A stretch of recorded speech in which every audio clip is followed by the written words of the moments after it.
It's 1994, and a German archaeologist named Klaus Schmidt is standing on a dusty hilltop in southeastern Turkey, squinting into the afternoon light.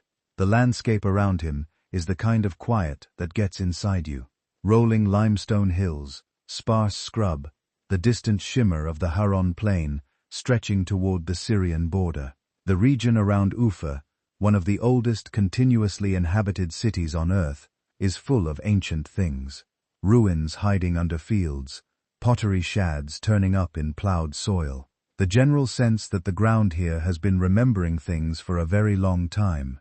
Schmidt had been here before briefly, following up on survey notes from American researchers who had passed through decades earlier. They had noted the site, called it probably a medieval cemetery, and moved on. The scattered stones on the hilltop looked like grave markers, the kind of thing that gets flagged, logged, and left alone. But Schmidt stands there looking at those stones, and something is not sitting right. Welcome to Legacy of Throne. Before we begin, drop your current city or country in the comments right now, along with your local time. Whether you are watching from Sydney or Tokyo, from Washington or Warsaw, from Toronto or London, tell us you are here. We read every single comment and love knowing where the Legacy of Throne community gathers. Subscribe if you haven't already, hit that notification bell, and let this extraordinary journey begin. Medieval grave markers don't look like this. They don't feel like this. The hill itself has an unusual shape, almost too symmetrical in places, as if the mound isn't just a mound, as if something underneath is pushing the geometry from below. He starts walking the surface slowly, the way you do when you're not sure what you're looking for, but you know you'll recognize it when you see it. The limestone fragments scattered across the ground are everywhere, broken and worn by millennia of weather. But then he picks one up and stops. The carved surface is unmistakable. Not the rough break of a natural stone, not the simple shaping of a medieval craftsman. This is deliberate, controlled, the kind of work that takes intention and time and skill. And then he sees the T-shape, a large piece of limestone partially buried with a form that clearly wasn't accidental. Tall vertical shaft, capped by a wider horizontal bar. Proportions are too careful, the angles too consistent, to be anything other than the result of a conscious design. He's seen enough carved stone in enough places to know that this is something different, something much older than anyone has catalogued here, something that does not belong to any period his colleagues had associated with this hill. He would later describe the moment as immediately clear to him that this was not a cemetery. This was a place of another kind entirely. What Schmidt couldn't fully appreciate yet, standing there in 1994, with the wind moving through the scrub and the plain laid out below him, was exactly how far back this place reached. The formal excavations he would begin the following year and continue until his death in 2014 would eventually reveal that the hilltop he was standing on had been intentionally built up, layer by layer, over thousands of years. That the T-shaped stones were not isolated curiosities, but part of massive circular enclosures. That the site had been constructed, used, and then deliberately, carefully, purposefully buried, as if whoever built it decided one day that it needed to go back into the earth. And the dates, when they came, were the part that made the scientific world pause and look again at everything it thought it knew. The layers at the very bottom of the site reach back to around 9,600 BC. That's not a typo, and it's not a rounding error. We're talking about roughly 12,000 years ago. Now, here is why that number is so strange. Why it sits in the middle of the archaeological record, like a stone dropped into still water in 9,600 BC. According to everything we thought we understood about the human story, people in this part of the world were hunter-gatherers.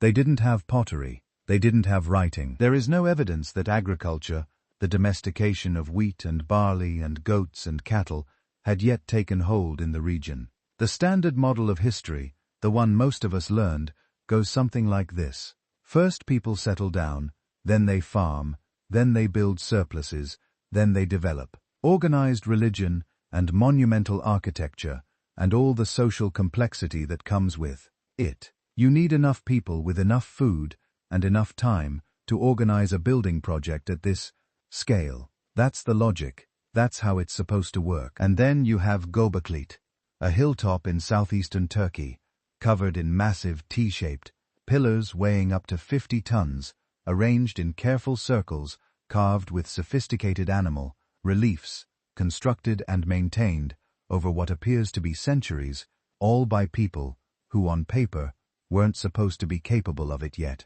The temple came before the town. The monument came before the village.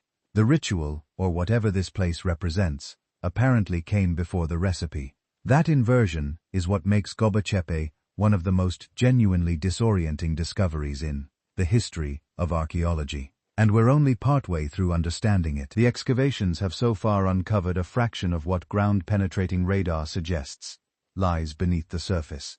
There are more enclosures down there, more pillars, more questions.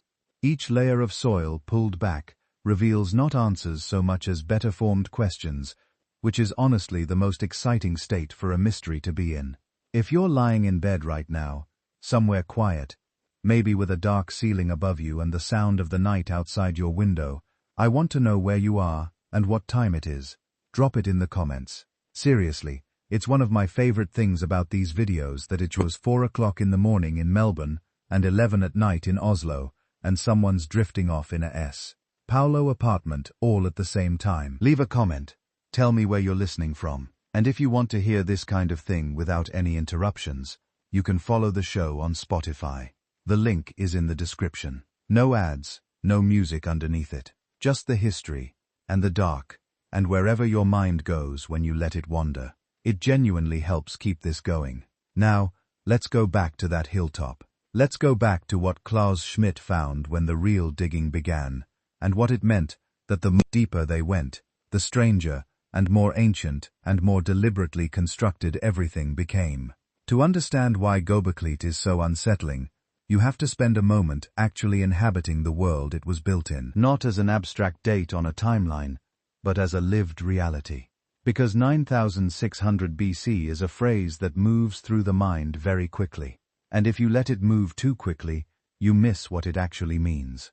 Upper Mesopotamia at that time sits at the tail end of a period called the Younger Deuce. For roughly 1,000 years before this, the climate had been doing something deeply uncooperative. After the last ice age began loosening its grip, there was a sudden cold snap, a return to near-glacial conditions that lasted long enough to reshape landscapes, push animal populations around, and force the humans living through it into patterns of movement and survival that we can only partially reconstruct. The Younger ended around 9700 BC, give or take a century.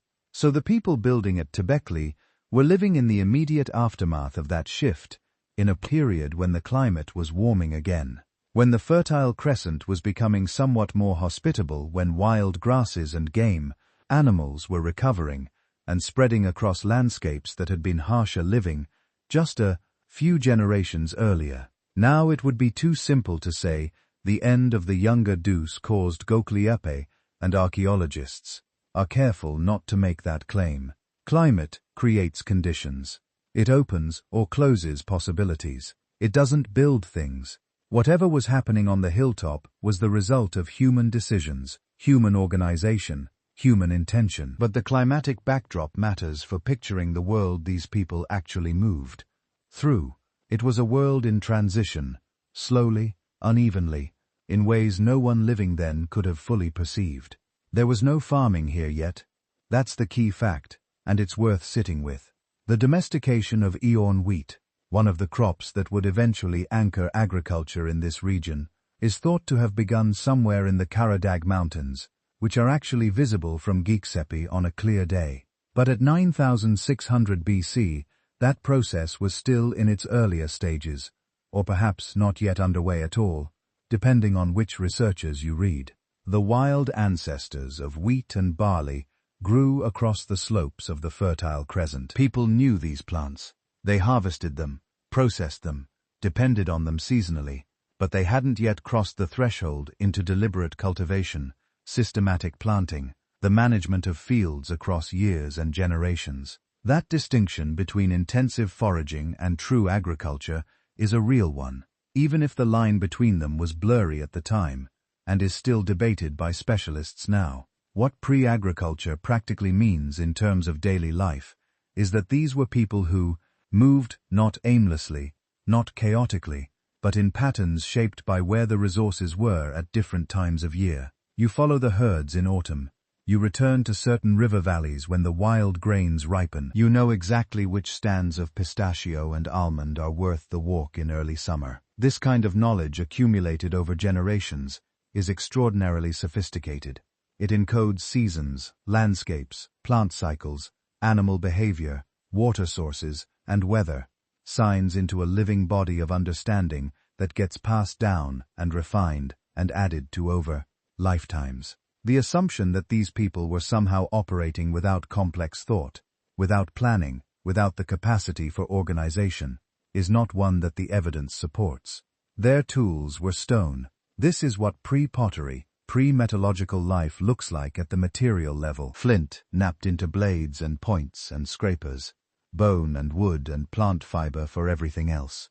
No wheels, no metal, no fired clay vessels for storage.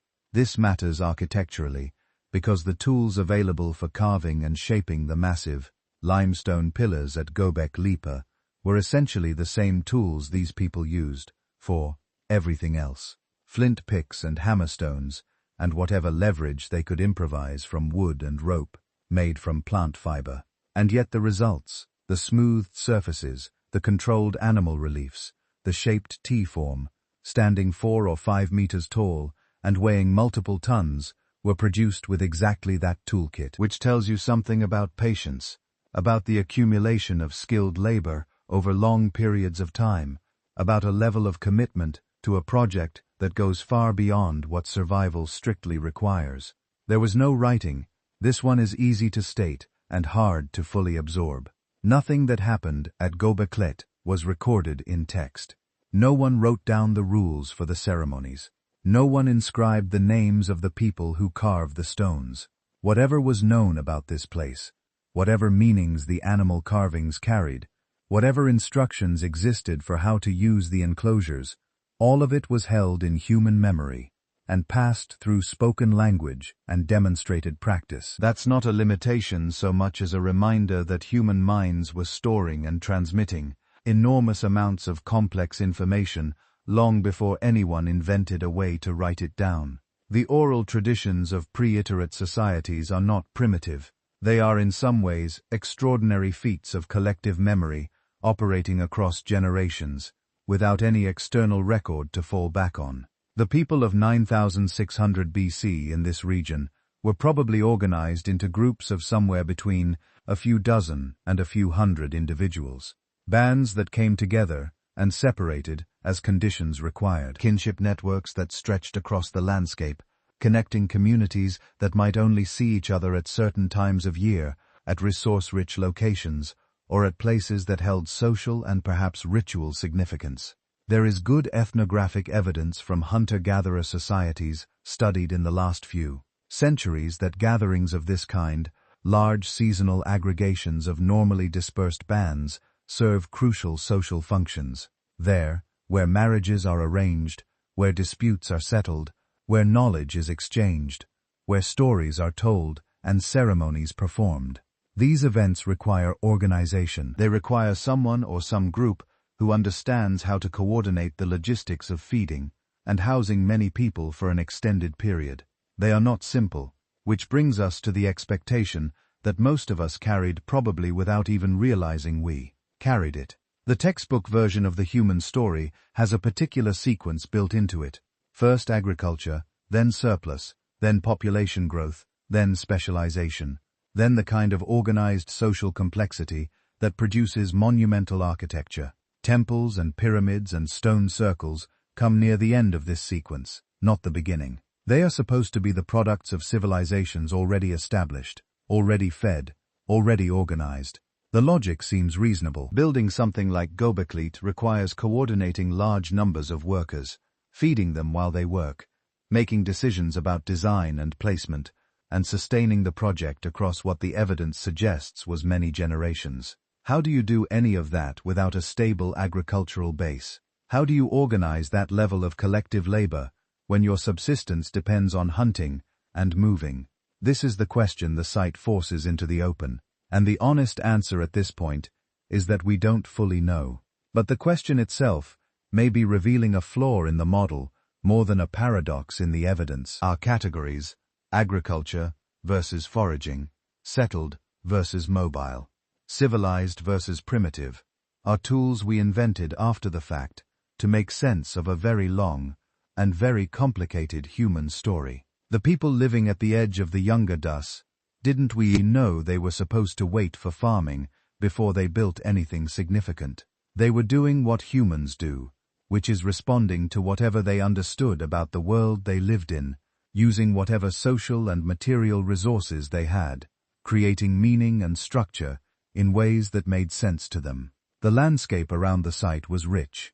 The fertile crescent at the opening of the Holine was thick with wild game gazelle, aurochs, wild boar, deer. The slopes were covered in wild grains. The rivers ran with fish. This is not a marginal environment, populated by desperate people, scratching for calories. This was one of the most resourced, dense regions in the ancient world, and the people who knew it intimately may have had more organizational capacity and more available time than the standard model gives them credit for. Whatever the full explanation turns out to be, GOBEKLI asks us to consider that the transition from forager to farmer was not a clean before and after, and that the social and cognitive, and perhaps spiritual capacities that produced monumental architecture did not suddenly emerge once the first seeds were planted. Those capacities were already there, already operating, already building things in stone on a hilltop that would last 11,000 years longer than anyone who built them could possibly have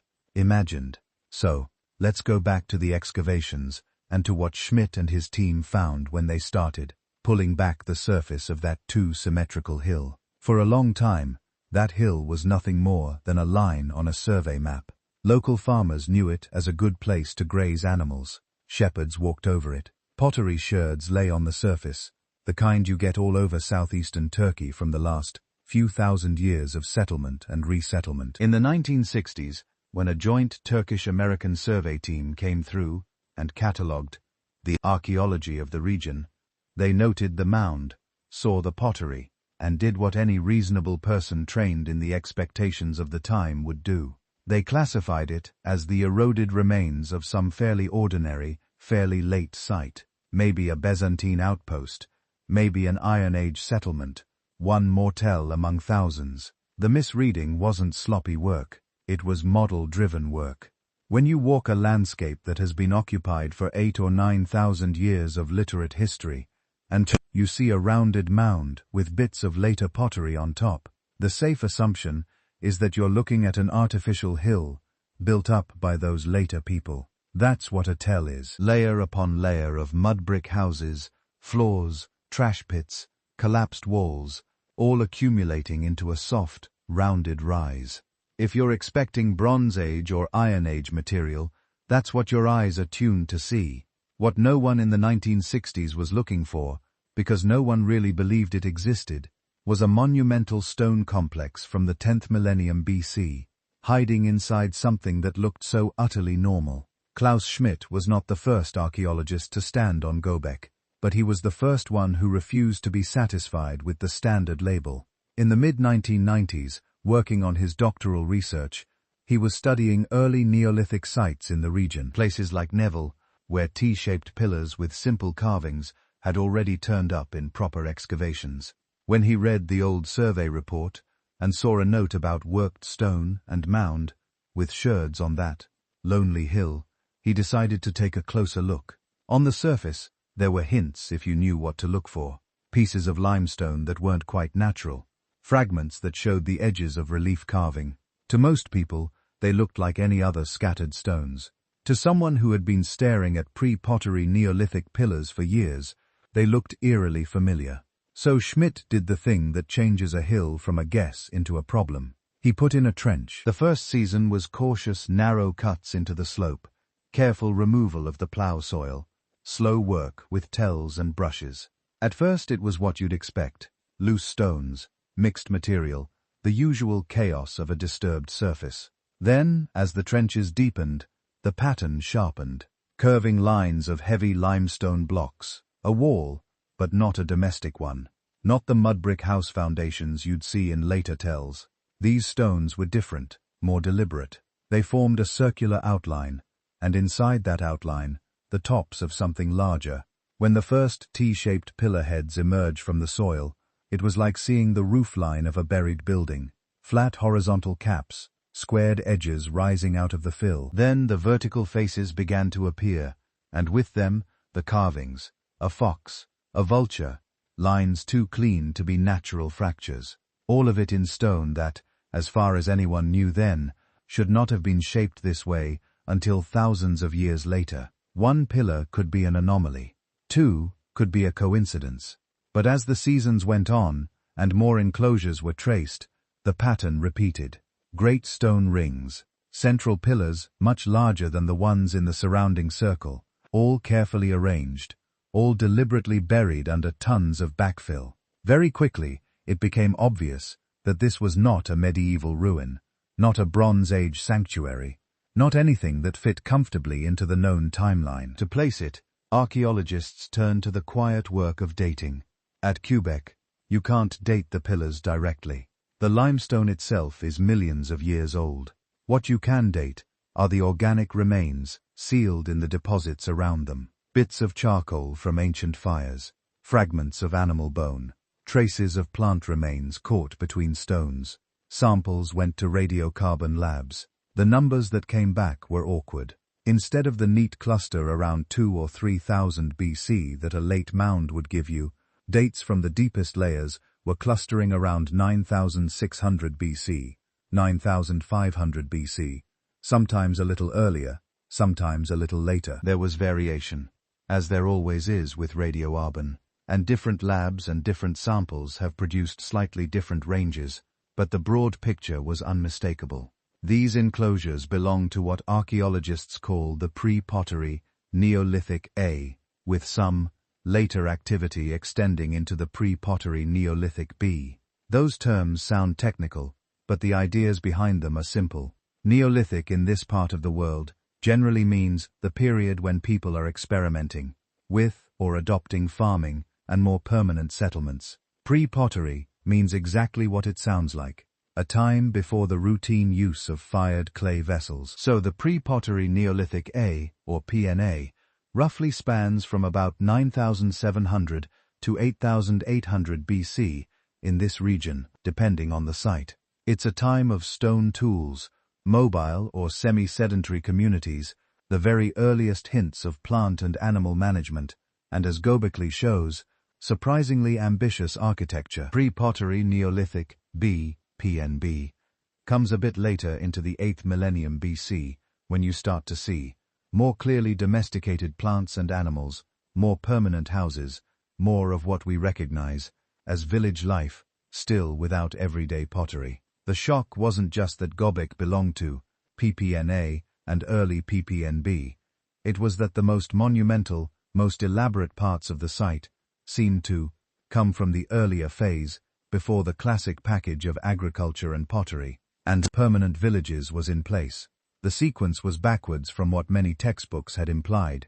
To make sense of that sequence, archaeologists do something that doesn't often get talked about outside the field. They read layers the way historians read documents. Göbekli is not one moment frozen in time. It's a stack. At the bottom, in what's known as Layer 3, lie the oldest and most massive circular enclosures, with their towering central pillars.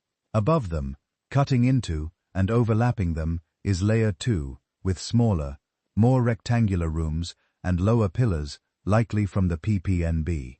Even higher still, or eroded away on the surface, are traces of much later, much more modest activity. People passing through, or grazing animals, centuries or millennia afterward. Each layer represents not just a date, but a decision to build, to rebuild, to cover over, to change the way the hilltop was used. When Schmidt's team peeled back the soil, they weren't just uncovering stones, they were moving backward through a construction history written in fill and floor and wall. This is why the early classification of the mound is in a way understandable. If you only ever see the topmost layer, and that layer has some scattered later pottery in it, the older story remains hidden. Only when you cut down through the sequence do the deep time decisions become visible. In a moment, we're going to walk slowly through those decisions. We'll start with layer 3, with the great stone circles and their paired central pillars, and then trace how later builders modified, reused, and finally buried them. We'll look at the animals carved in high relief, the strange human figures, and deliberate absences, the way the architecture itself seems to choreograph movement and attention.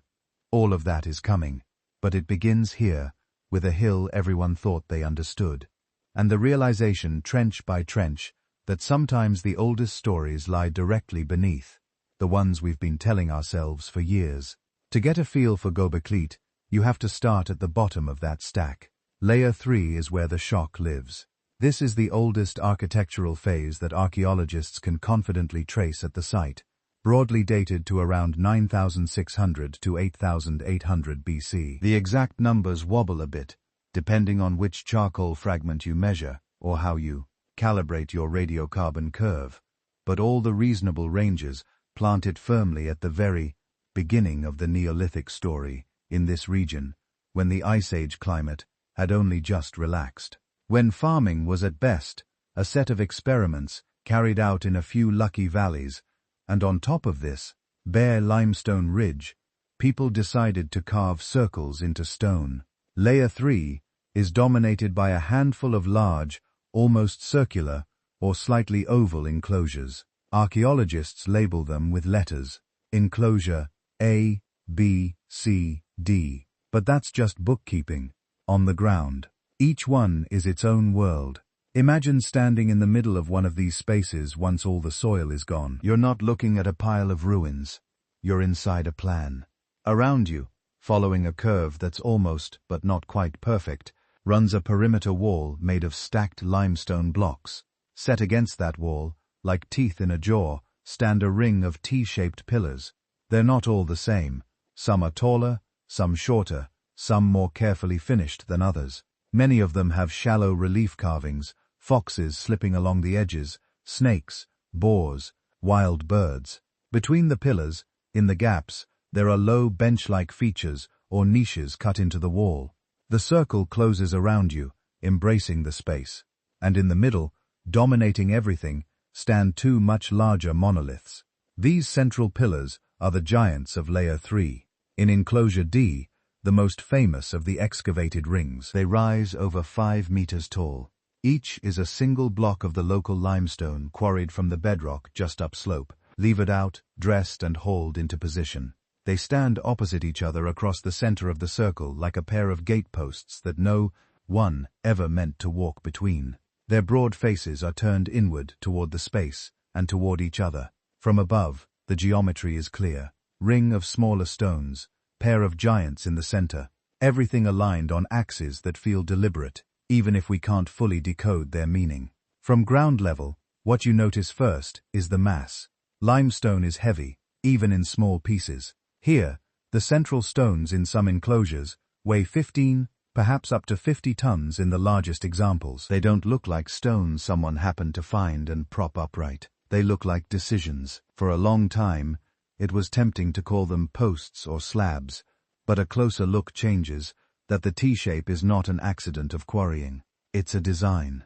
The vertical shaft narrows slightly toward the top, then flares into a horizontal crosspiece. On many pillars, especially the central pair, you can see carved details that turn these blocks from abstract architecture into highly stylized bodies. Along the narrow edges of the shafts, shallow arms bend downwards, hands meeting in front. On some, a belt runs around the waist, complete with buckle, and sometimes a dangling loincloth or fox pelt. On others, you can see a necklace or a series of horizontal bands that might be clothing or ornament. The head of the T has no face, no eyes, no mouth. But that absence itself seems meaningful. It's as if the blocks have shoulders, chests, hips, but whatever would have occupied the top is left intentionally blank. Most archaeologists now interpret these T-shapes as highly abstracted human figures, not just anonymous humans either.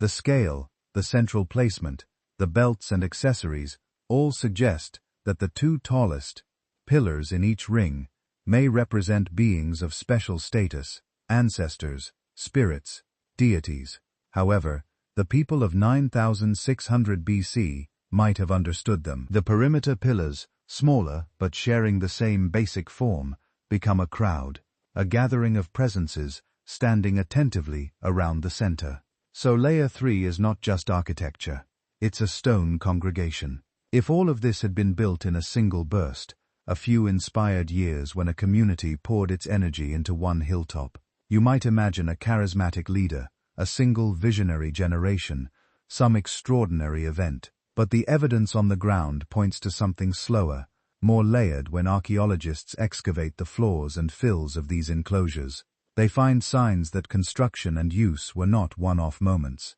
Walls are patched and thickened, pillars are reset. Some enclosures cut slightly into the spaces of others. The radiocarbon dates from different parts of the same ring sometimes show spreads of centuries. All of this hints that these circles were living projects, built and modified in episodes. An enclosure might begin as a rougher circle, with a certain number of pillars. Later, more stones could be added or carved in greater detail. A bench might be built along a particular arc. A floor might be resurfaced. Eventually, for reasons we don't yet understand, the whole thing would be deliberately filled in with rubble and earth, sealed like a time capsule. And on top of that, perhaps a new enclosure would begin. The hill, in other words, was not sculpted once and abandoned. It was curated, maintained, layered. This implies something that's easy to miss when you're still looking at photographs of carved animals. Continuity to build even one of these rings. Quarrying multi-ton stones from bedrock, shaping them with stone tools, dragging them to the site, raising them, carving their surfaces. You need planning and coordination to keep coming back for generations to refurbish, to rebuild, to remember which stone goes where and why. You need more than that. You need tradition. Pause for a moment, in the quiet of that imaginary enclosure. Feel the limestone under your bare feet. It's cool, even in warm air, the way dense stone always is. The wind coming off the plateau brushes the tops of the standing pillars, threads through the narrow gaps, makes soft, irregular sounds against the edges. Light falls in a broken ring around the base of each T, throwing long shadows that curve and intersect on the floor. The geometry isn't perfect in a mathematical sense, but it's careful. People checked alignments by eye, adjusted, stepped back, tried again. Everything about this space says somebody cared about how it felt to stand here. And yet, when these enclosures were first being built, the people organizing all this work were not living in stone houses with storerooms and grain silos. At least not here. The settlement traces around Göbekli are faint compared to the monumentality of the circles. There are hearths, scatters of flint tools, piles of animal bones from feasts, but nothing like the dense village plans of later Neolithic sites. The builders seem to have come to the hill from elsewhere, gathered, worked, performed whatever activities the rings demanded, and then dispersed again. This is one of the reasons Göbekli has become a lightning rod. How do hunter-gatherers, or people on the edge of farming, still very much tied to wild game and seasonal plants, organize the quarrying, transport, and erection of 10, 20, 50-ton stones? How do they sustain a building program that unfolds over centuries? Who remembers the stories that tell you why this pillar faces that one, and why the belt on this central figure must be carved in just this way? Some researchers think the answer lies in ritual gatherings, a kind of seasonal pilgrimage, site where scattered groups who hunted in different valleys and walked different migration routes converged to reaffirm ties, exchange goods, arrange marriages, and participate in shared ceremonies. The labor to raise a pillar becomes part of the ceremony. The architecture itself becomes a map of relationships between clans or lineages carved in limestone instead of knotted in string. Others push further, suggesting that projects like Quebec required new forms of leadership, specialists who directed work, maybe even early versions of priests. Still others see in the complexity of the rings the fingerprints of what they like to call instruction. The idea that some lost civilization now vanished without convincing physical trace must have come along and taught these foragers how to build.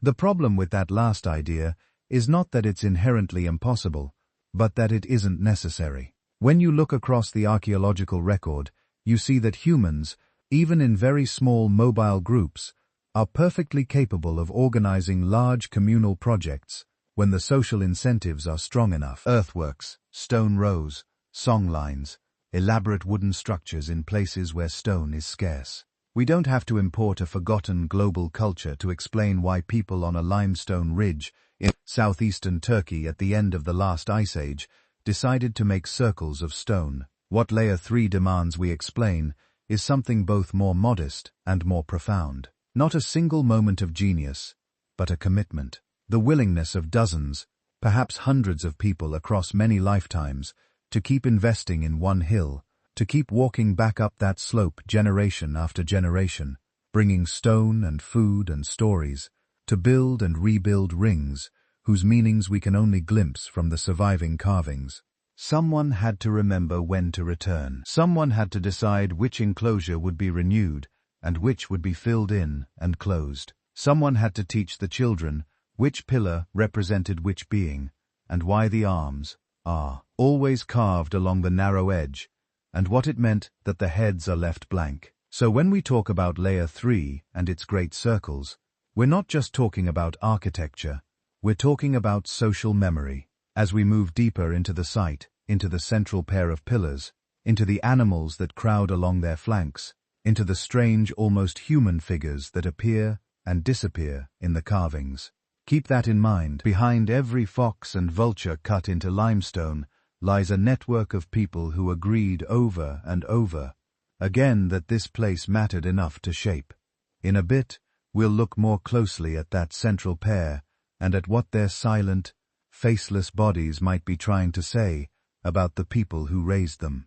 And if this kind of slow, deep history is the sort of thing that helps you drift off at night, there's a longer expanded version of tonight's story, in book form, at sleepytimehistory.com, with a discount running this week. But for now, stay with the stones, and let the circle close around you. Let's walk back into Enclosure D for a moment, and this time, don't look around the ring. Look straight ahead. Those two central pillars have numbers now. Pillar 18 and Pillar 31. Clinical, almost bureaucratic labels pinned onto stones that were already old when the first pottery was still 10,000 years away. But the numbers at least let us talk about them clearly. Pillar 18 stands slightly off-center, its broad face turned toward Pillar 31 across the enclosure. They are not mirror images, but they are clearly a pair. Each rises a little over 5.5 meters, the height of a two-story house, and each is cut from a single block of limestone. Estimates of their weight run to 40 or 50 tons. That's the mass of a fully loaded semi-truck, balanced upright on a footprint only a few feet across. Stand at the base of one in your mind. The shaft climbs above you, narrowing as it goes, then flaring into that horizontal crosspiece. The sides are not rough quarry faces. They've been dressed, evened, smoothed by patient blows of stone on stone. Along the narrow edge, where you might expect a simple right angle, something more delicate appears. Arms, not in high detail, not carved as separate limbs, but sketched in shallow relief that runs down the length of the pillar. An upper arm slanting from the shoulder, an elbow implied by a change in angle, forearms coming together toward the front. The hands curl around the face of the shaft and meet near the lower third, fingers rendered as small parallel grooves. It is the pose of someone standing upright, with hands folded in front, calm, composed, utterly still. Around the waist of each central pillar runs a belt. On Pillar 18, the belt is crisply defined, a horizontal band encircling the stone with a carved buckle on the front. Hanging from the belt is a fox pelt, the animal's body stylized but recognizable, its snout pointing down. On some other pillars at the site, the belts carry daggers or lines that may be fringe or fabric. On Pillar 31, the details differ, but the same pattern holds a band at the waist, sometimes accompanied by vertical elements that might be loincloths or tunics. Higher up, near what would be the chest and shoulders, you can see additional bands, perhaps necklaces, perhaps the stone echo of clothing seams. Everything about these carvings works together to push your imagination away from rock and toward body. Once you see it, it's hard to unsee. The vertical shaft becomes a torso, the horizontal bar a headless set of shoulders. The arms along the edges turn the pillar into a figure standing within the space, not just supporting it. Archaeologists talk about these as anthropomorphic beings, stone beings shaped in the image of humans, but not reducible to any particular human face, and that absence of a face is part of the power. The broad top of each T is blank. No eyes peer out, no mouth opens to speak. If there was ever paint or attached material that gave them more character, it has long vanished. What we're left with is a kind of deliberate anonymity. The figures are specific enough to be someone, but abstract enough to be anyone or anything.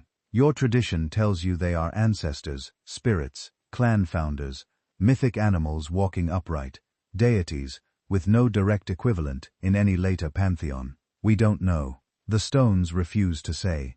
What we can say is that once you stand between pillars 18 and 31, the whole enclosure changes. You're not in a ring of rocks anymore. You're in a room occupied by two silent presences, each many times taller than you, each weighing more than your entire extended family put together. The smaller T-shapes against the wall stop being supports and become a gathered audience. Other figures standing in a circle turned inward toward the central pair. This is the moment when GOES stops looking like a piece of extreme engineering and starts looking like a stage. Imagine people entering the enclosure along whatever path they used, filing in past the perimeter pillars. Maybe fires burned in shallow hearths. Maybe the floor was swept clean before each gathering. The central pair stand ahead, backlit by the entrance light, or looming out of the dusk. Any movement, any voice raised, any song or chant or story told here happens under their gaze. Archaeologists have begun to talk about these circles as performance spaces. Not performance in the modern sense of tickets and audiences, but in the older human sense.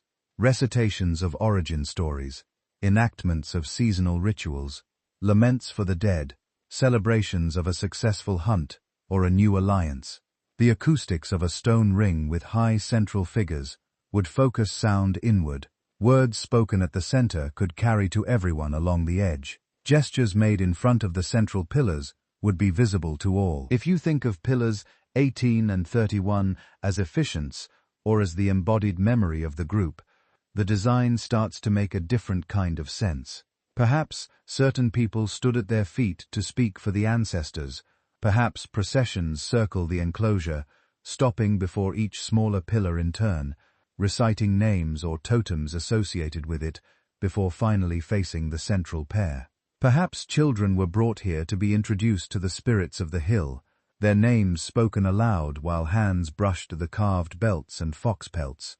We don't know if any of that happened. What we do know is that these two stones were placed where everyone could see them, carved in ways that mark them as more than architectural supports, and preserved, patched, and ultimately buried with a care that suggests they had stories attached to them. The people who walked here did not just move through a space, they moved through a diagram of their own beliefs, and yet, so much is missing. We don't know what the builders called these beings. We don't know the words they used for belt or fox or ancestor. We don't know what language flowed through this ring, what metaphors attached themselves to those blank stone shoulders. We can't say whether pillaring was male or female in their terms, or whether such categories even applied to these presences at all. We don't know what promises were made here, what fears were soothed, what memories were recited and then entrusted to the stone. All we can do is read the clues that remain. The way the hands are always carved along the edge, never the front. The way belts and garments cluster at certain heights. The way the central pair in each enclosure echo one another, but are never identical, like siblings rather than twins. From a distance, Göbekli can look like a heap of impressive megaliths. From between pillars 18 and 31, that word megalith feels too small. These not just big stones, they are in some sense people made of stone, or at least vessels for personhood. As we move on to look at where these blocks came from, and how on earth people with no draft animals or metal tools cut and moved them, keep that in the back of your mind. Every groove in the limestone, every scimitar of those carved belts, was made by someone who already knew who these beings were supposed to be, and yet all their names are fallen silent. The pillars are still here. The language that once wrapped around them like smoke is gone. If you step back out of Enclosure D in your imagination and turn slightly along the slope of the hill, you don't have to go far to find where those people of stone were born. Roughly a 100-meter away, just beyond the crest, the bedrock breaks open into a scarred patch of pale limestone. It doesn't look like much at first glance, just another rocky outcrop on an Anatolian hillside. But if you look closely, the rock isn't random, it's been shaped. Channels have been cut into the stone. Rectangles have been outlined and removed. Shallow steps, tool marks, half-formed blocks. The hill itself has been quarried. This is where Pillar 18 and Pillar 31 and dozens of their companions almost certainly came from. That short distance matters. 100 meters is nothing if you have trucks and cranes. If you have only ropes, levers, and your own bodies, it's the difference between possible and impossible. Sourcing stone right next to the site meant you could see before you ever started moving. Anything what you had to work with.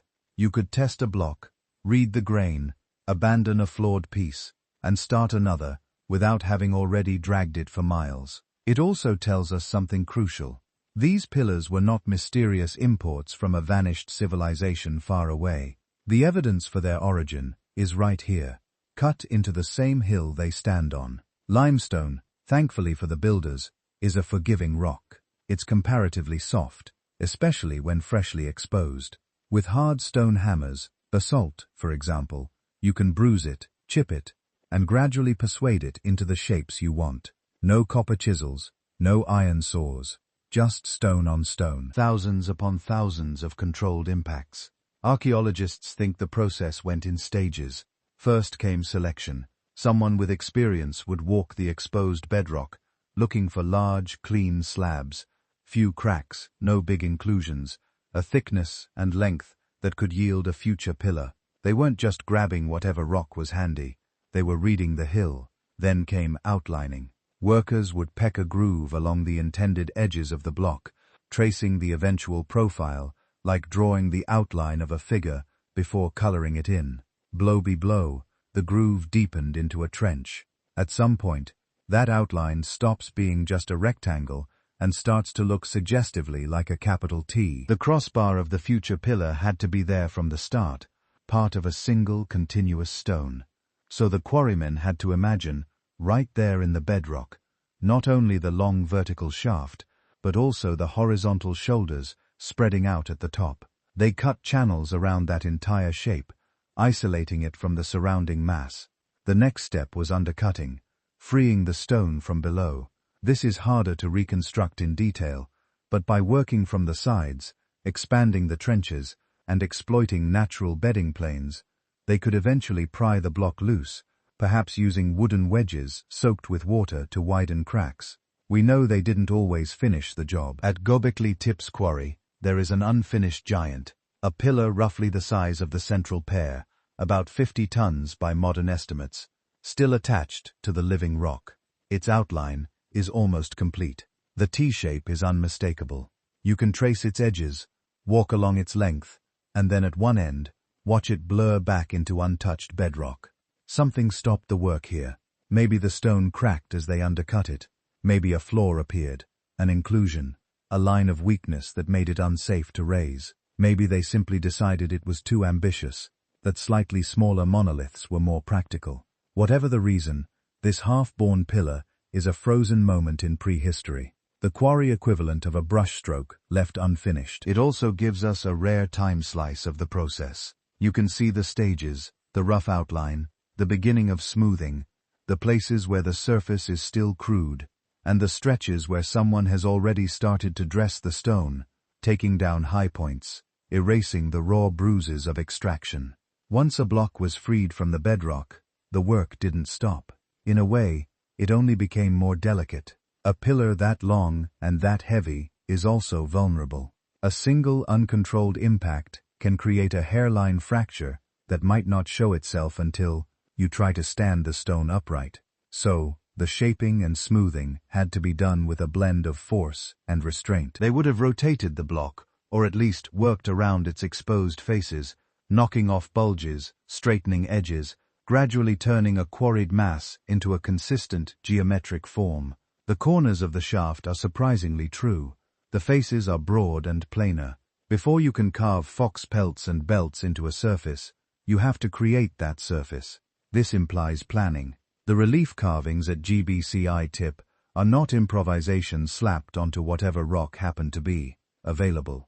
The builders needed enough flat continuous area on each face to host animals, symbols, and in the case of the central pillars, those long-running arms. That means someone had to be thinking ahead at the quarry stage.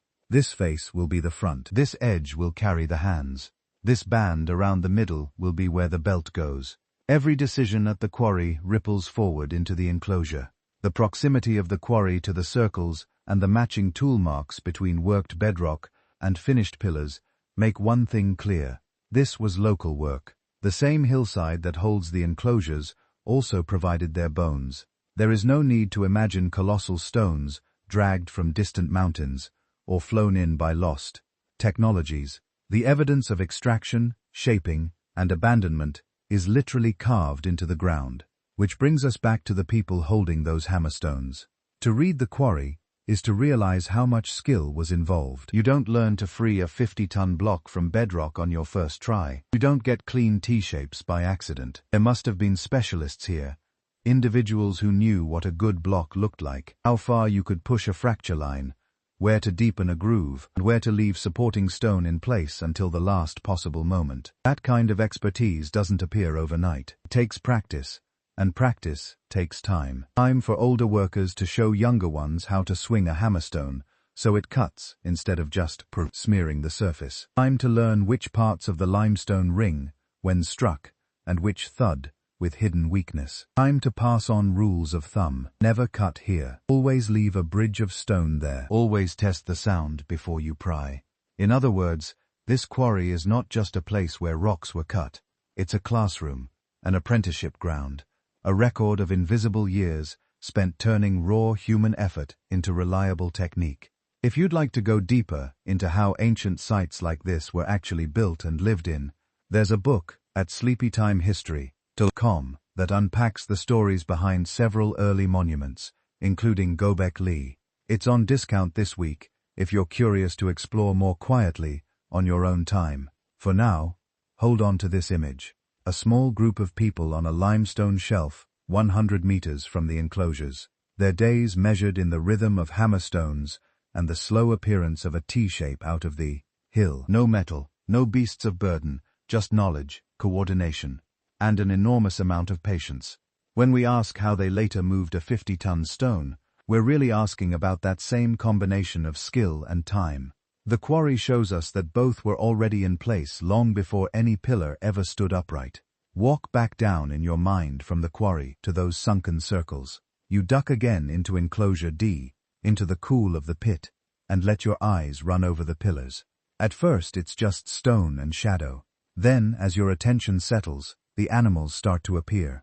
They're everywhere. On one pillar, a boar barrels forward, shoulders rounded, snout thrust out, bristles suggested with a few confident cuts. Its legs are tucked under it in a pose that feels like motion, even though it's frozen in limestone. On another, a fox slips along the edge of the stone, long body stretched, tail flowing behind like a banner. Its head is flattened into a kind of emblematic shape, triangular with a pointed snout and pricked ears. Not a portrait of a specific individual, but the idea of fox reduced to a few essential lines. Between and below them, snakes coil and uncoil. Some are simple curves. Others are carved in such high relief that their bodies seem to slide across the pillar's face. Ribs and scales hinted at with shallow incisions. A few rear up, heads lifted as if midway through a strike. Look higher, and vultures appear. Broad wings, hooked beaks, necks that bend like question marks. Their bodies are often in profile, but the wings flatten toward you, spread wide. They're rendered with a stylized clarity that makes them easy to recognize, even when weathering has softened the details. There are scorpions, too. They crouch at the bases of pillars or lurk under other figures, small, compact bodies with fan-shaped pincers and the unmistakable arc of a tail ready to sting. Even reduced to a few chiseled forms, the posture reads as threat, and looming among them, there are aurochs, prehistoric wild cattle, bigger and more dangerous than any modern cow. Massive heads, heavy necks, curved horns. Sometimes they're shown with their backs arched and their heads lowered, the classic pose of a charging bull. The bulk of the animal suggested by deep carving around the outline so the body stands proud of the pillar's face. This is not casual scratching.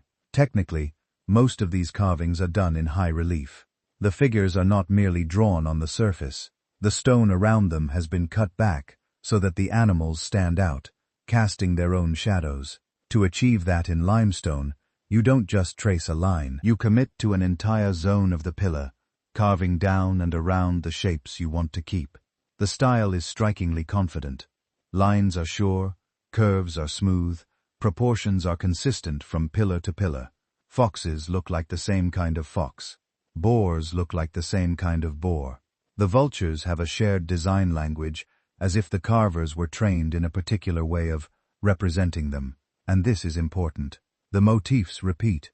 You find foxes in multiple enclosures, always with that same long-stretched body and emblematic head. You see boars again and again, often at similar heights on the pillars.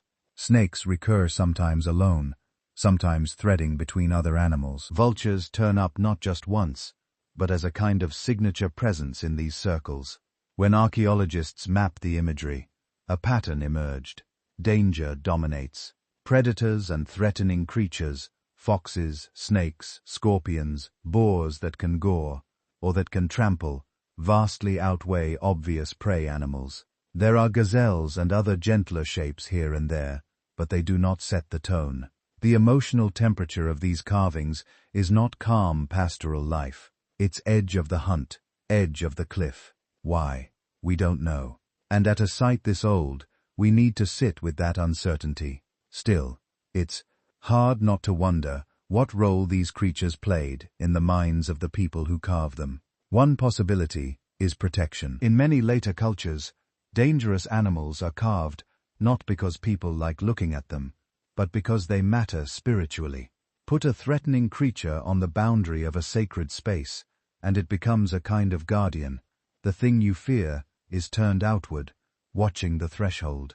Another possibility is that these are clan animals, toemic emblems of groups and lineages. A fox pillar for a fox clan, a boar pillar for a boar clan. Repeat the same animal in multiple circles, and you might be seeing the same group returning over generations, reasserting its identity in stone. They could also be mythic beings. In a world without writing, stories live in memory and performance, but they can also live in images. A vulture might not just be a scavenger bird. It might be a character in a creation story, or a messenger between the world of the living and the dead. A snake might stand for renewal, danger, underground forces, or something we don't even have words for anymore. And there is the idea of taboo. Sometimes the animals you carve are the ones you don't, or can only hunt under strict conditions. Making them prominent, oversized, and repeatedly visible might be a way of marking their special status. These not just resources, they are beings with rules attached. Whatever the exact meanings, it's clear the stones are doing social work. In non-iterate societies, art is not a luxury. It's a memory device, a boundary marker, a way of saying we, and not we. When you gather people from scattered bands across the landscape, you need shared narratives to hold them together. You need agreed-upon symbols that carry stories everyone knows, even if they tell them in slightly different ways. A circle of pillars crowded with powerful animals can do that. You don't have to read text to understand that a space ringed with vultures and foxes Charging bulls is not ordinary ground. You feel it. You remember the stories that explain why those creatures are here. You teach those stories to children, pointing up at the same carved forms that your grandparents pointed to. Over time, the pillars become more than stone. They become a stone archive of identity, of myth, of the invisible webs of meaning that tie distant groups into something like a shared culture. But there is another pattern here, just as important as the animals that are present. For all the foxes and bow and snakes, humans are strangely rare. When they do appear, their bodies are odd, abstracted, sometimes distorted, and alongside them there are symbols that are not animals at all. H-shapes, crescents, nets of lines. If the animals are the loud, obvious part of the message, these human and abstract figures are the whisper underneath. To read GOBEKLI, we have to look at both. So, after walking among the predators in stone, it's time to turn to the scarcer, stranger images, the rare human figures, their unusual bodies, and the symbols that surround them. If you start looking for people on these pillars, you notice something unsettling. They're mostly not there. Animals crowd the stone, layered, overlapping, repeated. Humans, by contrast, are rare, and when they do appear, they're often partial, distorted, or doing things that make us pause. On a few pillars, there are what archaeologists call anthropomorphic beings, human-like forms, but they aren't cozy everyday scenes. No one is grinding grain or cradling a child. There are no faces you could recognize, no hands reaching out in familiar gestures. Instead, you get torsos without heads, legs without upper bodies, arms that seem to sprout from nowhere, and every so often, something stranger still, a headless, italic figure, a clearly male body, the genitals exaggerated, but the head either missing or never carved at all. To modernize those images can be jarring. They invite sensationalism. It's easy to project lurid or simplistic stories onto them. But if we slow down, the first thing to notice isn't the sexuality. It's the absence. Why, in a place where vultures and snakes are rendered with such care, a human head so often missing? Why does the part of the body we instinctively focus on, the face, the seat of identity in many cultures, disappear from the stone?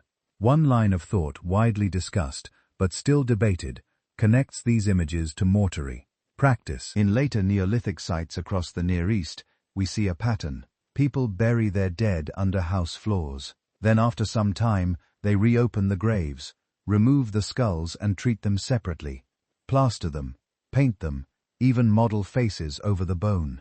Göbekli is thousands of years earlier, and we should be careful not to simply read later customs backward.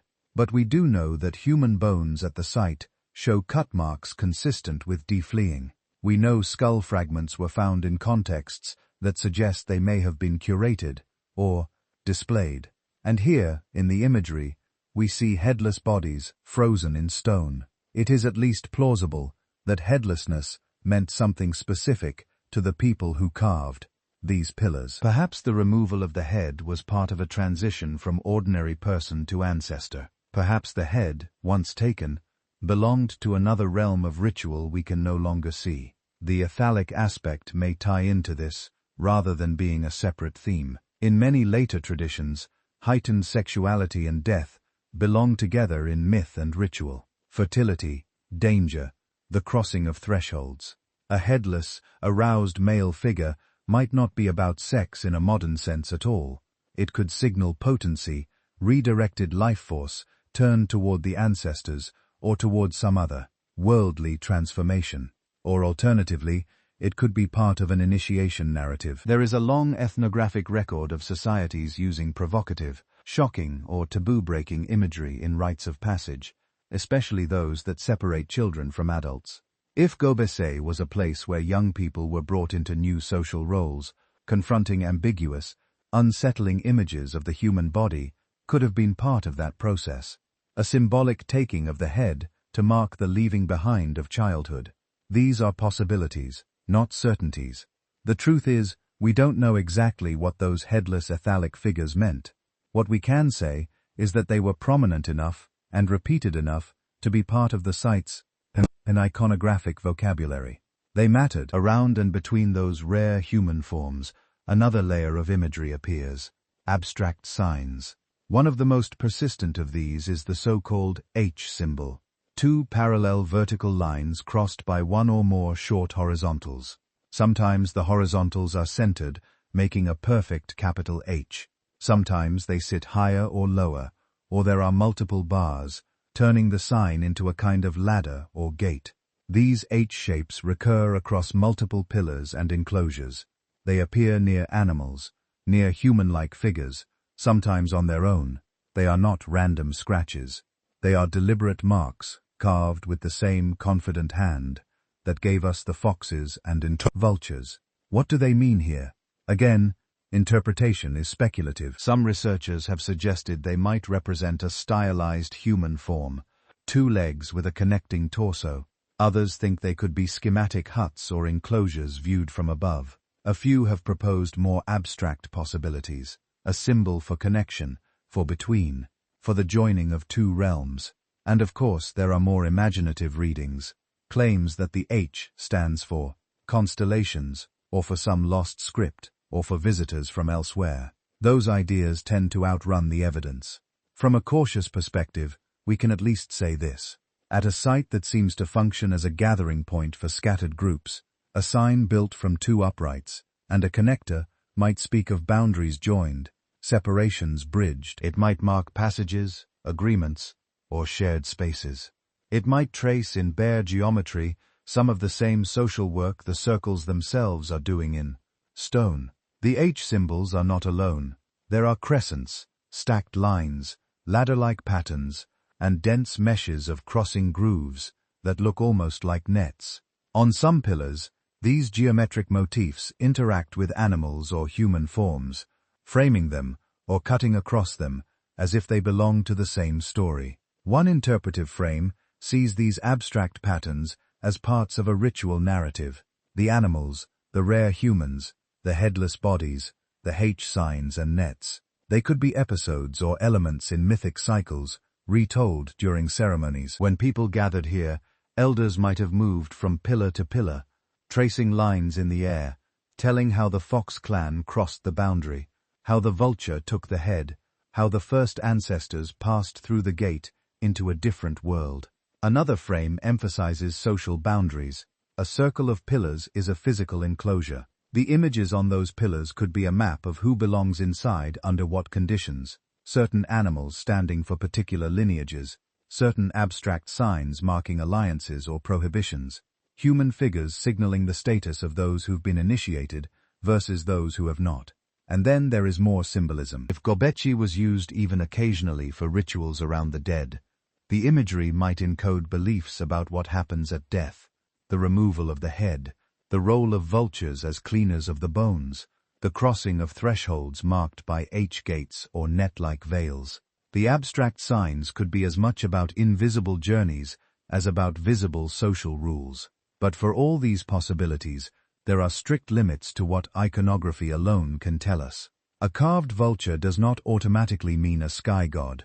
A headless body does not automatically mean decapitation in life. An H symbol carved on two pillars does not prove a written script. Without accompanying texts, without direct ethnographic continuity, we're always working backward from image to meaning.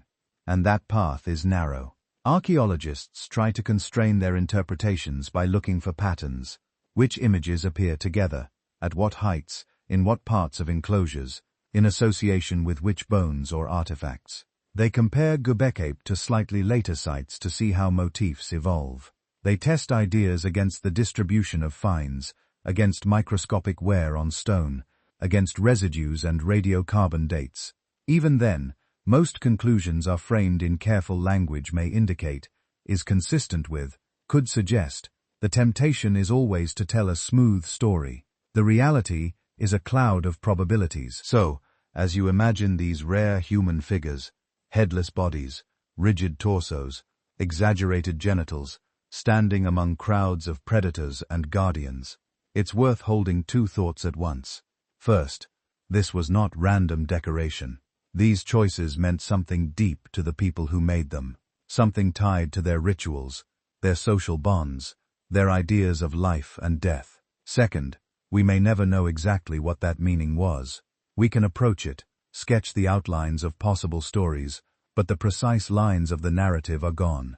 And there's a strange kind of beauty in that gap. If you enjoy lingering in that space between evidence and mystery. By the way, there's a longer, book-length journey through deep time and early civilizations waiting for you at sleepytimehistory.com. There's a discount running this week if you'd like to explore these worlds in more detail. Here, though, we'll stay on the hill with the clues we do have.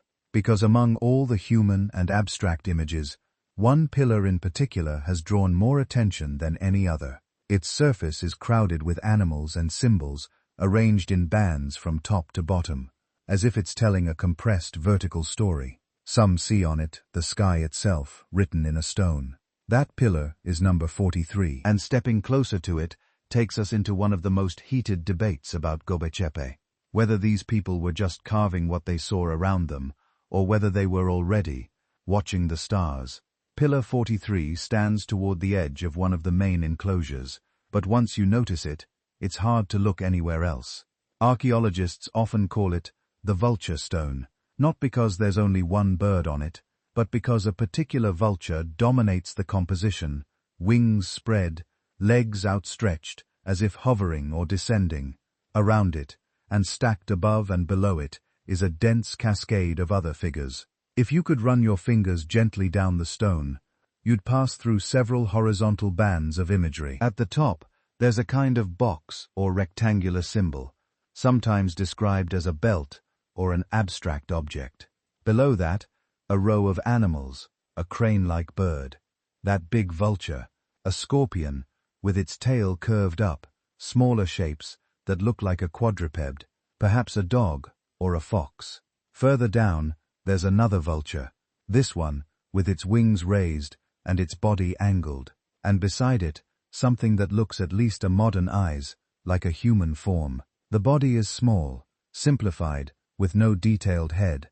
Overlapping and flanking all of this are more abstract motifs, circles, hooked lines, and a series of what look like vertical C-shapes lined up in a row. It feels ordered, but not in any obvious way. Not a scene like a comic strip, not a single animal dominating the field like a heraldic emblem. Instead, it's layered and compressed. A whole cluster of signs running from the top of the pillar almost to the bottom. From the very beginning of the excavations, this pillar pulled people in. It looks intentional. It looks like it's trying to say something specific. The question is what?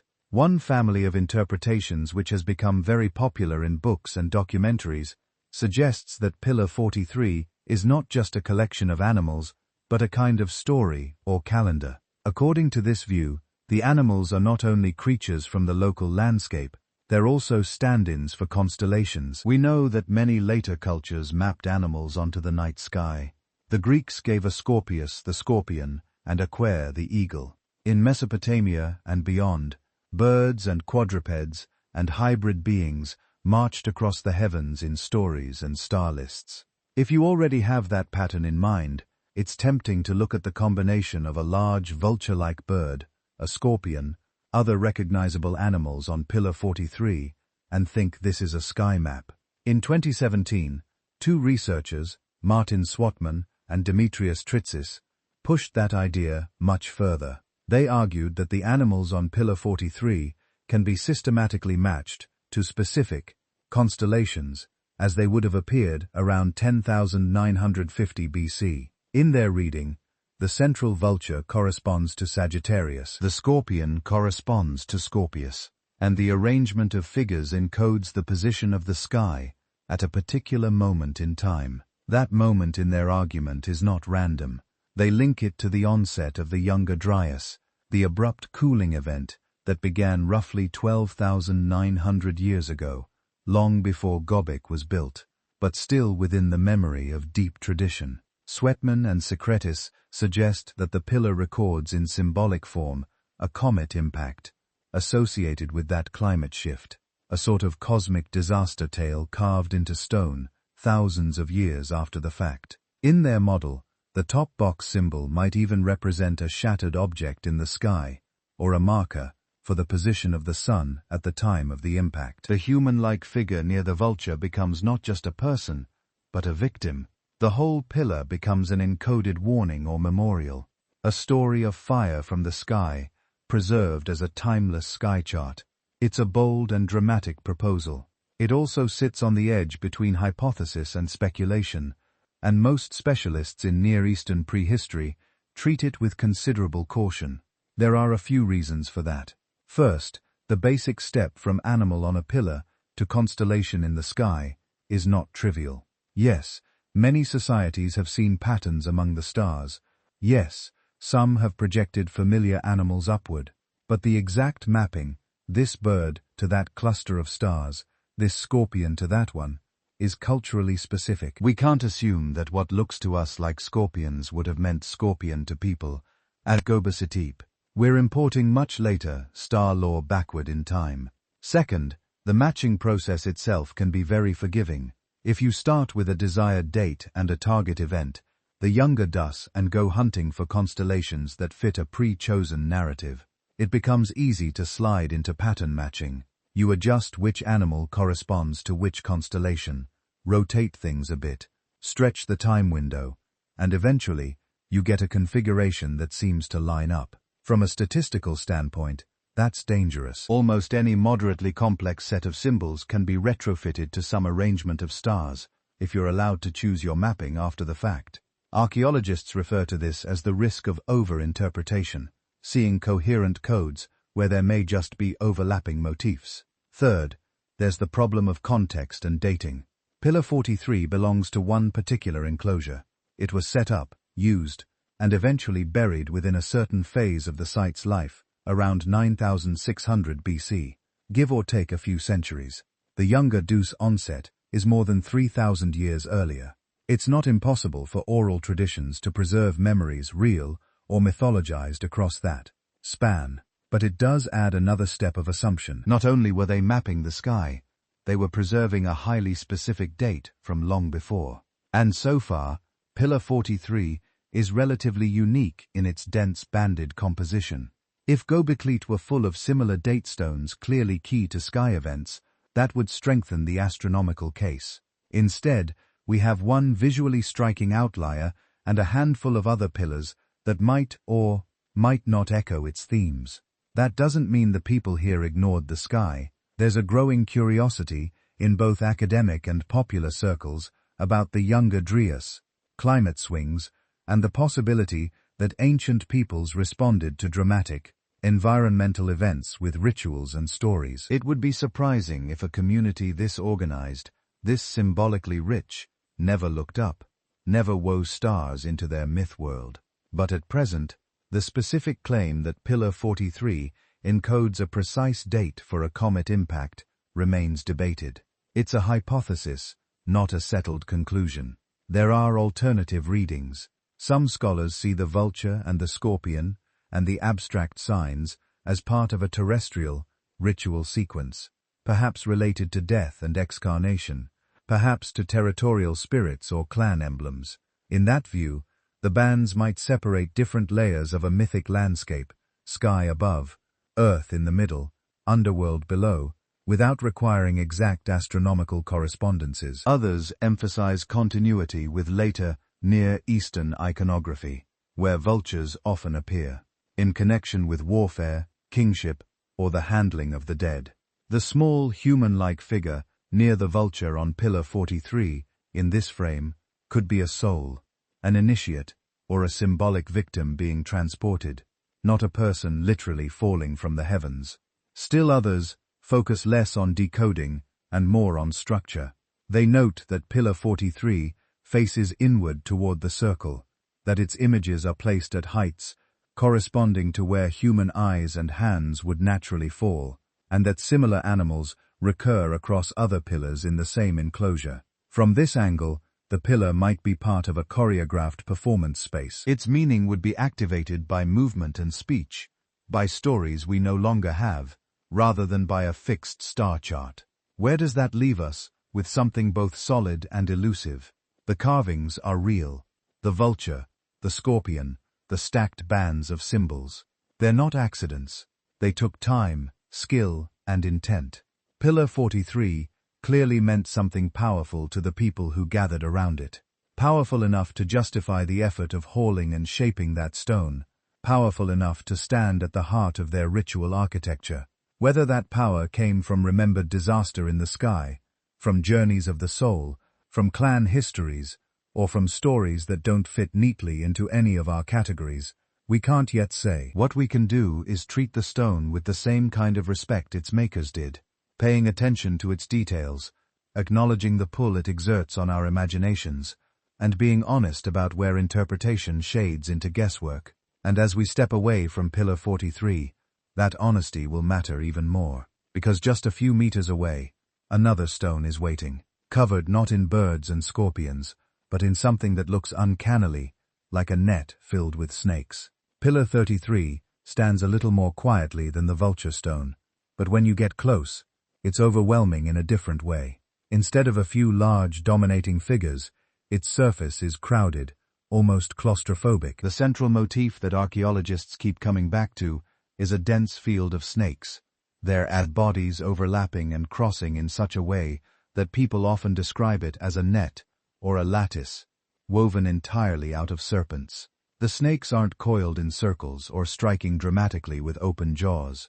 Most of them are rendered in that same spare economical style you see elsewhere at Göbekli. Long, slightly tapering bodies, simple heads, no unnecessary detail. They run mostly vertically, side by side, sometimes crossing. The effect is less like a single animal, and more like a texture, like the surface of the pillar itself has become a living mesh. If you imagine standing in that enclosure, with a circular wall around you, and these T-shaped stones rising up, Pillar 33 would have had a particular presence. You might not immediately pick out individual snakes. Instead, you'd register density, multiplicity, a surface so busy with lines that your eyes almost buzz trying to follow them.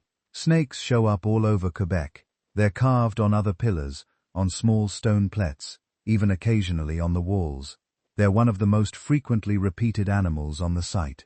When a motif keeps coming back in different places and different contexts, archaeologists start to suspect it isn't just decoration. It's probably part of a shared symbolic language. What that language was saying is the hard part. We know snakes are powerful symbols in many later cultures. They can stand for danger because they bite, and many are venomous. They can stand for transformation because they shed their skins. In some traditions, they mark boundaries between life and death, inside and outside the safe, village and the wild beyond. In others, they're tied to water and fertility, appearing near springs, rivers, or underworld streams. It's tempting to reach for those later meanings and apply them here. Maybe the people at Göbekli feared snakes, respected them, or saw them as guardians of something. Maybe this pillar marked a threshold in the ritual space, a symbolic barrier you had to pass. But we have to be careful not to let familiarity become an excuse for certainty. Instead of jumping straight to what does one snake mean, researchers at Göbekli look at patterns. Where do snakes appear together? Which animals are they paired with? Do they tend to cluster in certain enclosures and not others? That's where Pillar 33 gets particularly interesting. The net of snakes on this stone doesn't stand alone. Similar snake-heavy compositions appear in a limited set of enclosures. Other circles, by contrast, lean more heavily on foxes or boars or birds. It begins to look as if each enclosure might have had its own motif cluster, its own internal theme. One circle dominated by foxes might have centered around stories, identities, or rituals involving that animal. Another, like the one with Pillar 33, seems saturated with snakes. That doesn't tell us the content of the stories, but it hints at structure. Different groups or different ceremonial roles may have gathered around different circles, each with its own visual signature. So, the snakes are probably doing several things at once. On a practical everyday level, people in this landscape lived with real snakes in the grass, among the rocks, near water sources. They were a genuine hazard. Learning where they appeared and how to avoid them would have been a basic survival skill. Carving them again and again, threading them across a pillar, might have reinforced that awareness or encoded tabos, and instructions in a memorable form. On a psychological level, snakes are perfect carriers of big feelings: fear, fascination, unease, respect.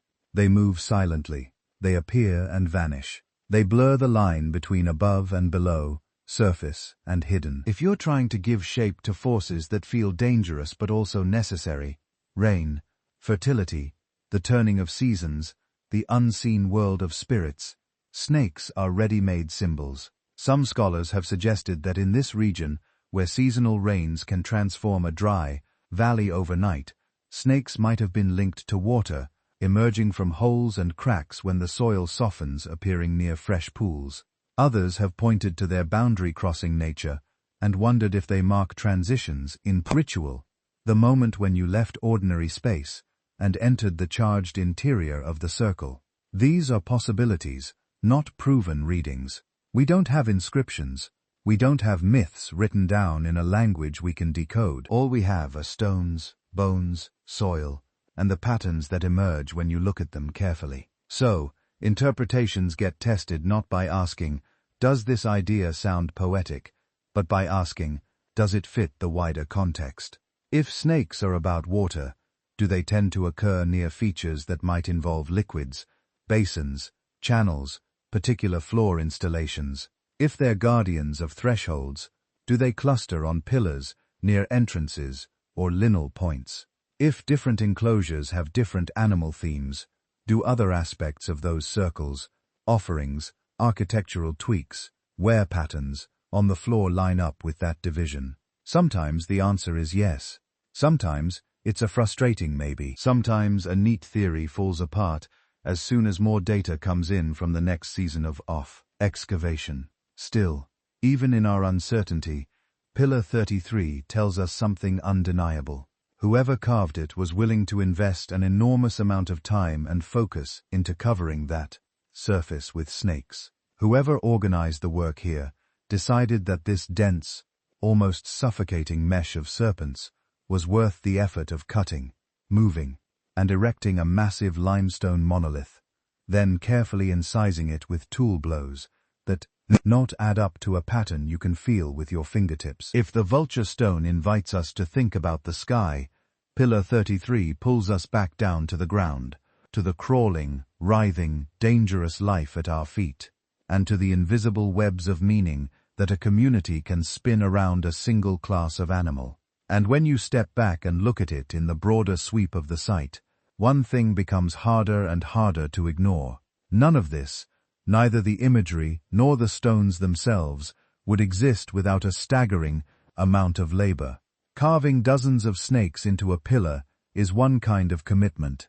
Getting that pillar into place in the first place is another story entirely. To understand just how extreme that commitment was, we have to look away from the carvings for a moment and focus on the raw mass of the stones themselves, on what it meant in 9600 BC to move a single block that weighed as much as a fully loaded truck. Let's take one of those great central pillars and think about it not as an artwork, but as a physics problem. The biggest stones at Quebec are in the range of 10 to maybe 20 tons.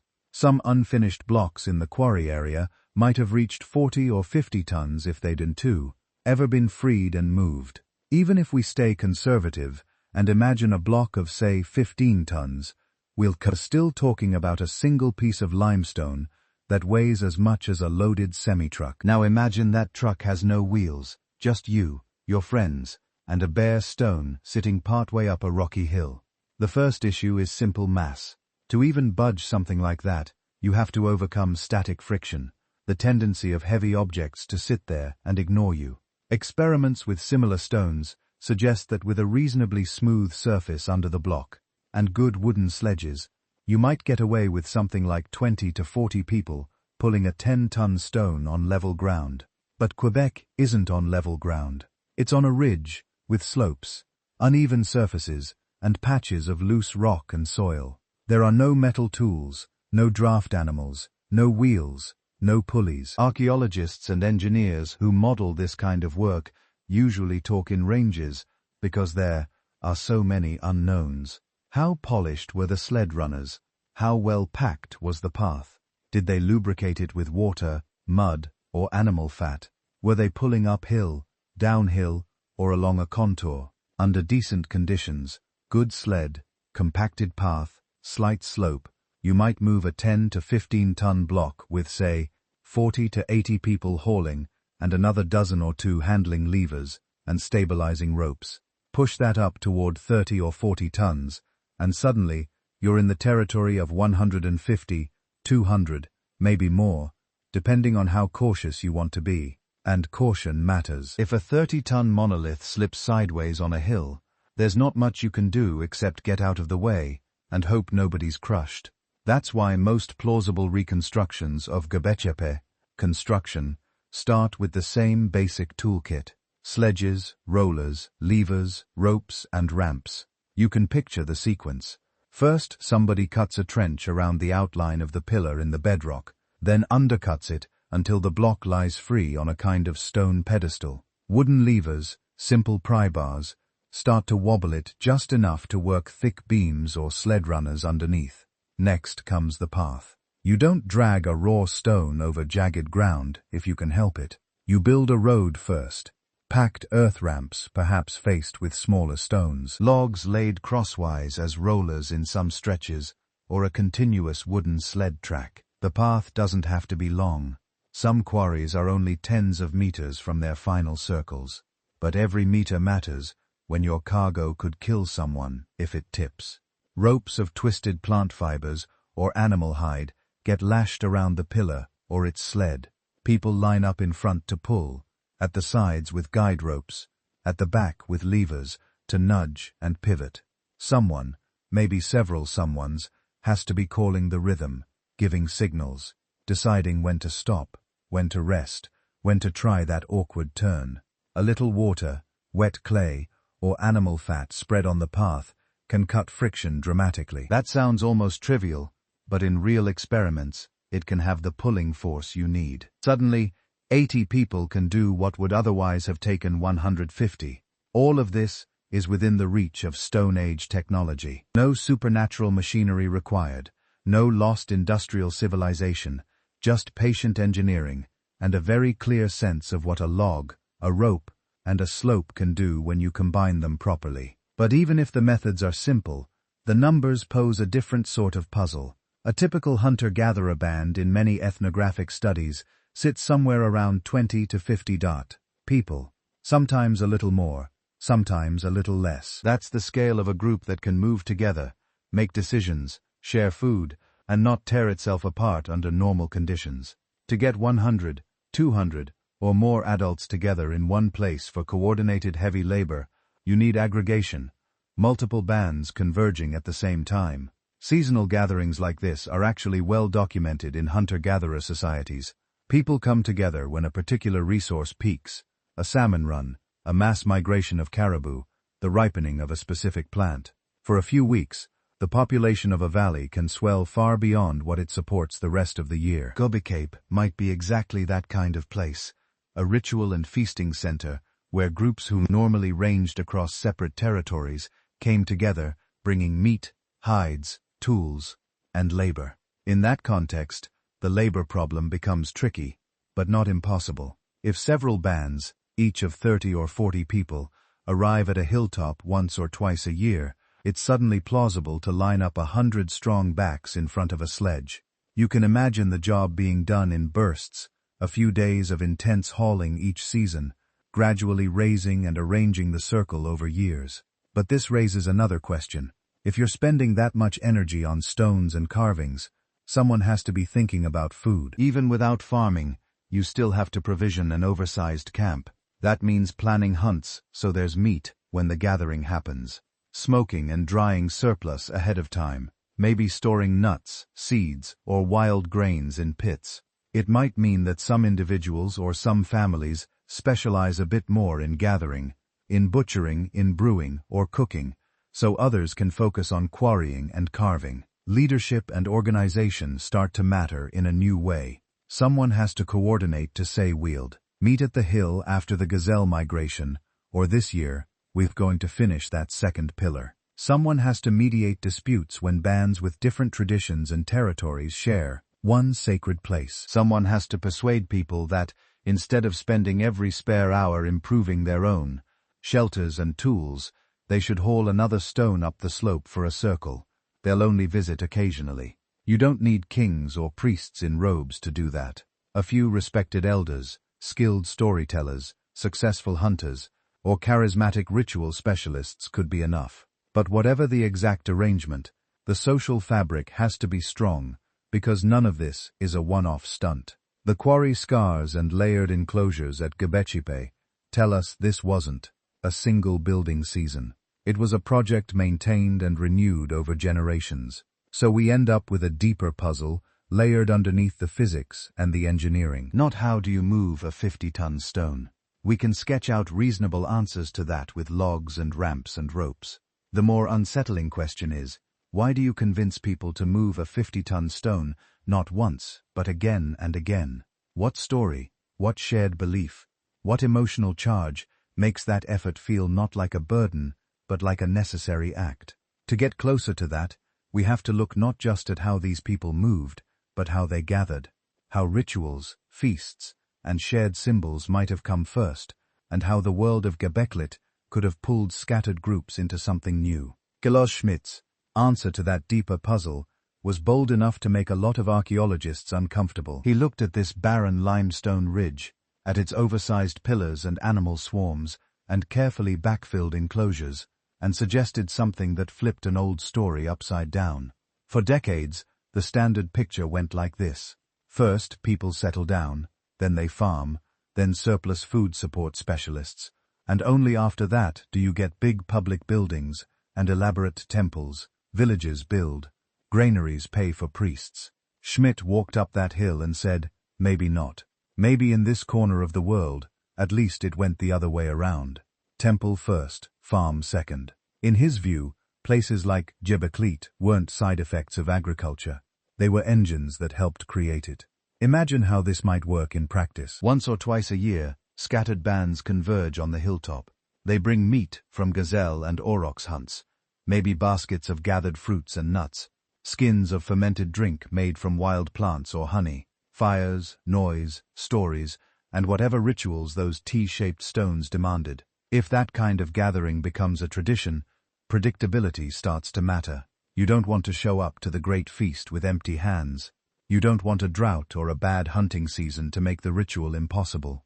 So, you start to hedge against uncertainty. The landscape around Göbekli Tepe is even today friendly to certain plants. Wild ehorn wheat, wild barley, several species of wild pulses. Long before anyone built stone houses or plowed fields, people here would have known those plants intimately. Where they grew, when they ripened, how they responded to rain, or lack of it. Now add the pressure of regular large gatherings. You know that, say, in late spring or early summer, people will be up on that hill, expecting meat and rat. Maybe something bready or porridge-like to go with it. If you want to be sure there's grain to grind, you can't just hope the wild stands happen to do well. You start doing little things. You harvest more systematically, maybe a bit earlier to beat the birds and rodents. You collect the fattest, fullest heads of grain, and instead of eating every last one, you accidentally or deliberately drop some near camp or in a favored patch of soil. You clear away competing shrubs from a good stand. You burn last year's stubble to encourage new growth. None of that is full agriculture. It's not plows and farmsteads and fenced fields. It's small nudges, early management of wild cereals. But those nudges have consequences. Grain that, harvested by hand and transported in baskets, tends to favor plants whose seeds don't all shatter and fall to the ground on their own. Over generations, people repeatedly selecting and resowing those seeds end up with populations that look more and more domesticated. Bigger grains, tougher stalks, more synchronous ripening.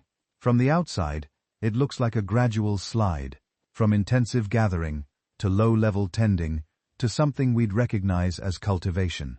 In Schmidt's framework, the big ritual center is the driver of that intensification. If the feast on the hill is the social and spiritual heart of your year, if your group status depends on how much food you can lay out, If certain offerings of bread or beer or porridge become part of the ceremony, then managing wild cereal stops being an optional side activity and starts becoming a duty. The temple demands grain, and so you learn to make grain more reliable. Some researchers have taken that further, suggesting the early brewing, fermenting wild grains into beer-like drinks for ritual use, could have been one of the strongest incentives to keep cereal plots going.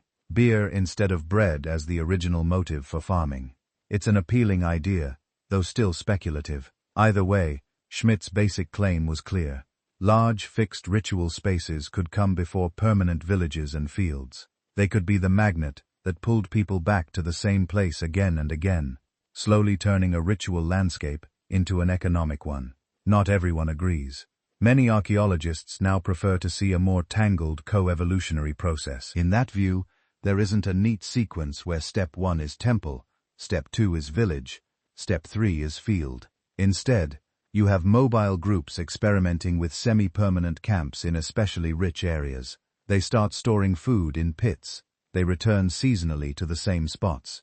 Structures get a bit more solid, a bit more elaborate. Rituals coalesce around particular locations, while practical concerns, water, nearby game, plant resources, quietly shape which locations thrive. Ritual and subsistence and settlement are all changing together, each nudging the others forward. From this angle, Göbekli Tepe might be one dramatic node in a much larger web of change. Not a lone temple standing before everything else, but part of a broader shift in how people thought about places, seasons, and obligations. What everyone does agree on is timing. However we interpret its function, Quebec is early, very early. We're comfortably in the pre-pottery Neolithic, before ceramics, before clear evidence of domesticated animals in this region, before the full suite of settled, farming villages we see a bit later in places like the upper Tigris-Euphrates valleys.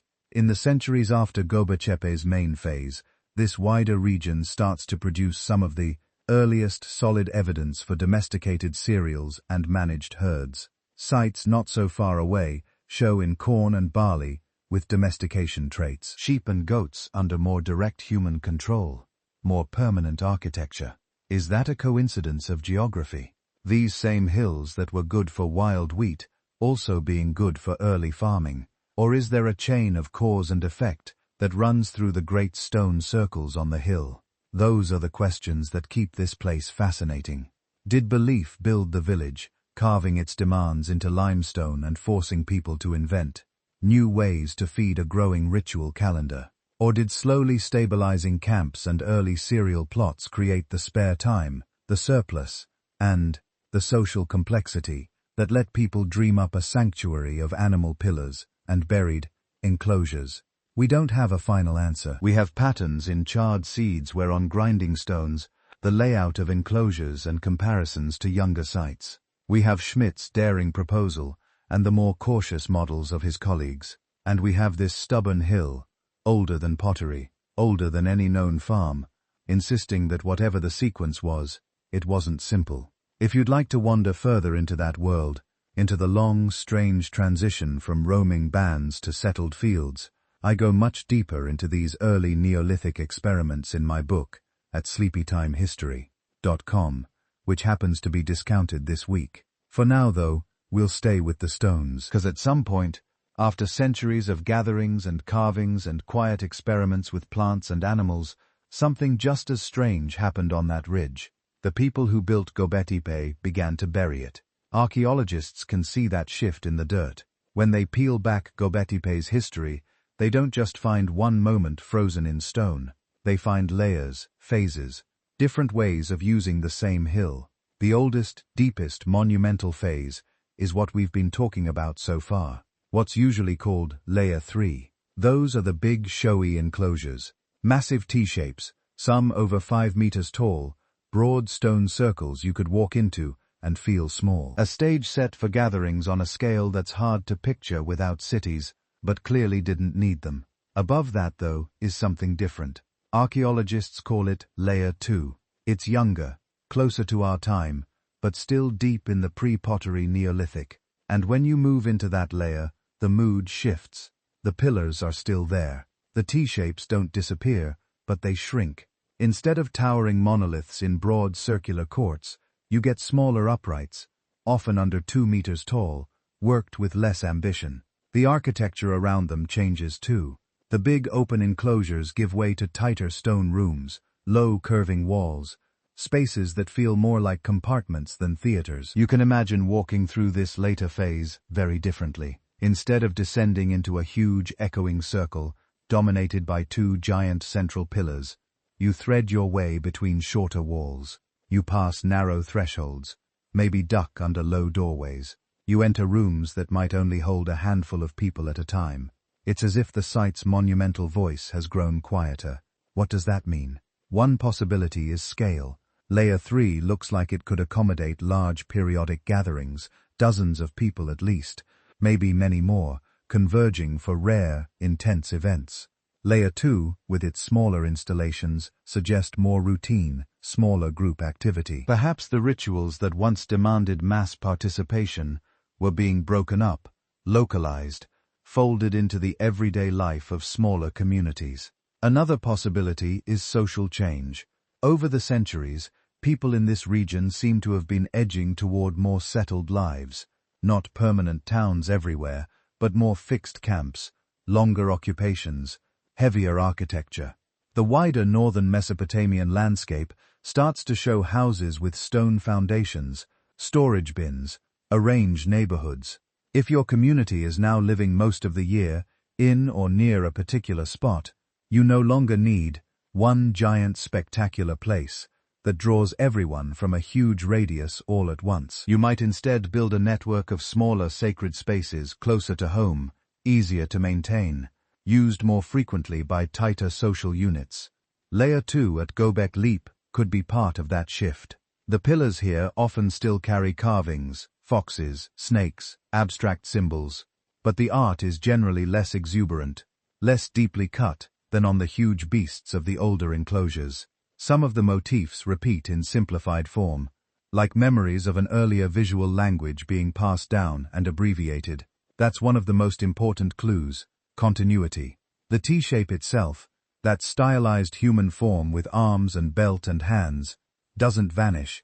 It's still there. Even when the stones are smaller, even when the architecture tightens, the same basic idea that these pillars are not just posts, but beings, presences, seems to persist. If an entirely new population had swept in and taken over, you might expect more radical change, different symbols, different building logic. Instead, we see a thinning and rearranging of an existing tradition. It feels less like replacement, more like inheritance under new conditions. Imagine a community whose grandparents built those enormous rings. They grew up hearing stories about the old ceremonies, about nights when the hill blazed with firelight and people arrived from far beyond the horizon. But their own lives are different. They may have more regular access to grain, more reliance on specific plant patches they help manage. Their camps may be spending more months in one place. Obligations and alliances could be settling into new shapes. The great convening on the hill might still matter, but its role could be changing from the center of everything to one powerful node in a growing web of villages and ritual spots. Layer 2 can be read as an architectural echo of that transformation. Quieter stones, for groups that no longer need or no longer can support. The extravagance of 5-meter pillars, low walls marking out spaces where ritual is still important, but woven more tightly into everyday settlement patterns. The sacred scaled down without being abandoned. Across the region, we see parallel signs of adjustment. A bit later, at younger sites, houses cluster more firmly. Storage becomes more elaborate. Domesticated cereals and animals start to appear in ways that are hard to ignore. The rhythms of life are slowing, solidifying. Göbekli Tepe's later phase sits in the middle of that process. It's still not a village in the classic sense, no neat grid of houses marching across the ridge, but it doesn't feel as purely episodic and extraordinary as the earliest giant circles. It reads more like a ritual quarter in a landscape where people are beginning to think of particular places as permanent. And that in turn sets up a deeper question. If Layer 2 shows us a gentler, reduced, almost domesticated version of the original vision. If the stones get smaller, the space is more constrained, the gatherings perhaps more local. What comes next? At some point, building slows. New enclosures are no longer cut from the bedrock. Maintenance gives way to modification, then to neglect. The people who still come here start doing something very deliberate with the old rings and their guardians. They begin to fill them in. Layer 2 is the bridge between the age when Göbekli was reaching for the sky with colossal, human-shaped pillars, and the age when those same pillars would disappear beneath tons of carefully placed rubble. Understanding that quieter, later phase helps us see that the end was probably not sudden. It wasn't a dramatic abandonment in a single season. It looks more like a long fade, shrinking stones, shifting rituals, and then finally the decision that the best way to honor this place was not to keep adding to it, but to bury it. In the next section, we'll walk into that endgame and look closely at how you intentionally make a mountain of stone forget its own monuments. When archaeologists first realized what had happened next, it felt almost backwards. You expect an ancient site to be buried by accident, by wind-blown dust, landslides, collapsing roofs, the slow creep of soil. You don't expect the people who built it to be the ones who put it underground. But at Göbekli, that's what the dirt is saying. Those great stone circles, those T-shaped beings we've been following, did not simply crumble and vanish under natural sediments over thousands of years. They were entombed deliberately. Imagine standing in one of the big Layer 3 enclosures toward the end of its life. The pillars are already old. The carvings are weather-softened in places. Maybe some walls have been patched, some stones replaced. You step down into the ring as generations before you have done, and then one day, or more realistically, one season, one decade, the work changes. Stone stops coming out of the hill and starts going back in. The fill that eventually covers these circles is not random hillside collapse. It's a dense mix of broken limestone, small stones, chunks of older architecture, and a huge quantity of animal bones and chipped flint. It's as if someone took apart parts of the wider landscape, camp debris, butchered remains, fragments of other buildings, and used all of it as packing material. In places, you can still see the layering, coarse rubble, then finer stones, pockets where material seems sorted by size, almost like someone was trying to minimize empty space. The gaps between pillars and enclosure walls are stuffed tight, as though the goal was to stabilize and support, not just to drown everything in random trash. That's one of the first clues that this wasn't just a long, slow silting up. If you let wind and rain do the job, you get loose, airy deposits, clear signs of surfaces forming, erosion cutting in, plant roots wandering through. At Göbekli, the burial layers are compact, heavy, pressed in like insulation. The contacts between layers suggest repeated, intentional dumping, not centuries of quiet dust. Another clue is the speed. Archaeologists can estimate how long an enclosure stood open between use and burial by looking for signs of weathering and soil development. Long pauses leave fingerprints, thick carbonate crusts, deep root systems, collapsed walls eroding slowly in place. What we see instead is surprisingly brief. There are episodes of use, then episodes of backfilling, then sometimes renewed building on top. Not 1,000 years of wind slowly filling a ring, but active phases of closing a space and then reusing the hill. The big Layer 3 circles especially seem to go from functioning architecture to buried architecture on timescales that imply coordinated effort, and the composition of the fill tells its own story. It's full of artifacts from daily life, tools, flakes from tool-making, food refuse, bones from gazelle, wild cattle, wild sheep and goats. In other words, the material you'd expect in Maidans, the trash heaps of hunter-gatherer camps. But here, it isn't lying in mounds on the surface. It's been shoveled, carried, poured into the monumental enclosures as they're being closed. One way to picture this is as recycling. The hill becomes a kind of repository for the traces of many gatherings. Every time people come, hunt, butcher, carve, they create debris. At some point, instead of letting it scatter, they start feeding it back into the very structures that focused those gatherings. To many archaeologists, that pattern, careful packing, sorted material, rapid, deliberate dumping, adds up to a clear conclusion. This is intentional backfilling, not a cleanup accident, but an act, which immediately raises the uncomfortable question, why?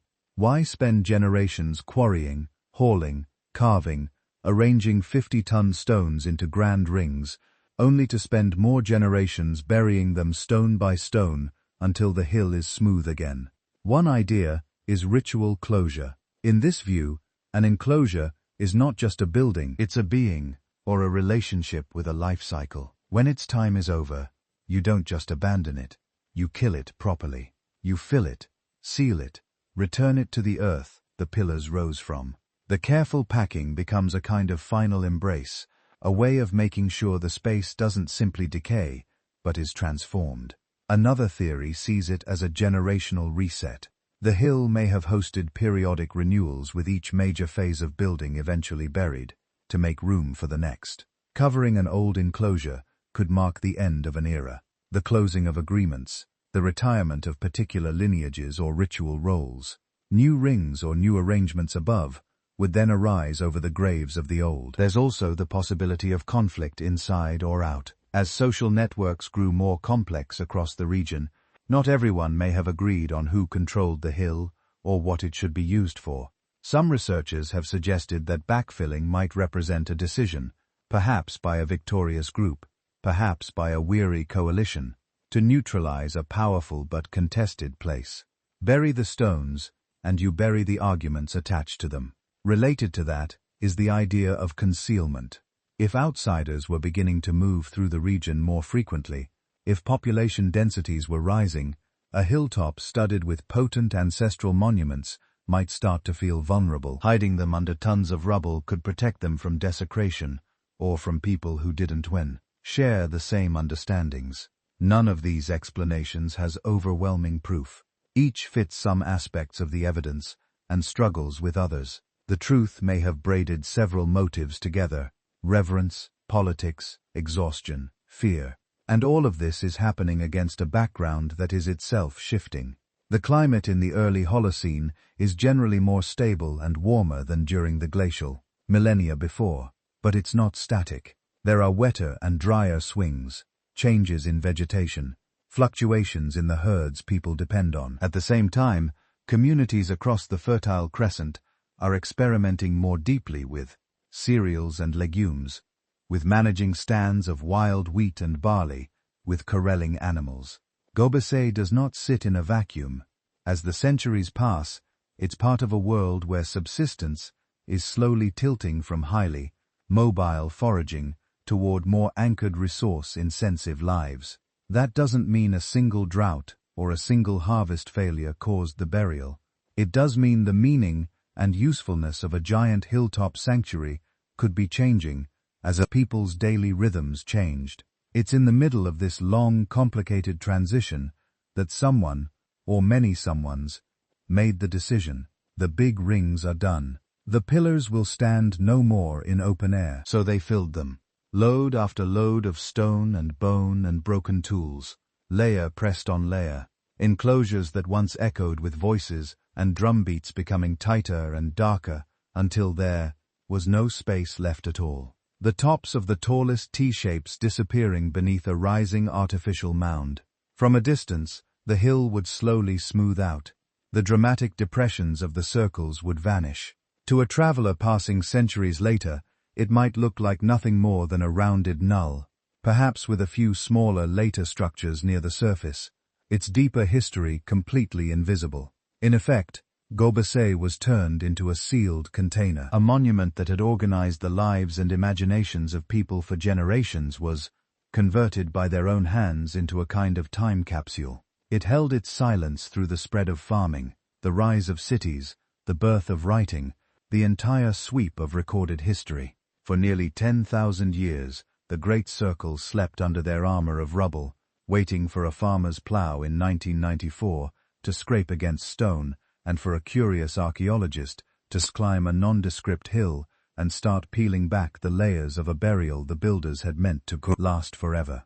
Göbekli went to sleep, but the story on that hill is only part of a much larger landscape. If you stand on the crest today and look out across the plains and low ridges of southeastern Turkey, you aren't just looking at empty fields. You're looking into what archaeologists now call Taş Tepeler, the stone hills. For a long time, Göbekli seemed like a one-off, a freak, a miracle hill, a site so far ahead of its time that it almost didn't fit into human history as we understood it. Hunter-gatherers, 50-ton stones, monumental rings, deliberate burial put together, it felt like a singular anomaly.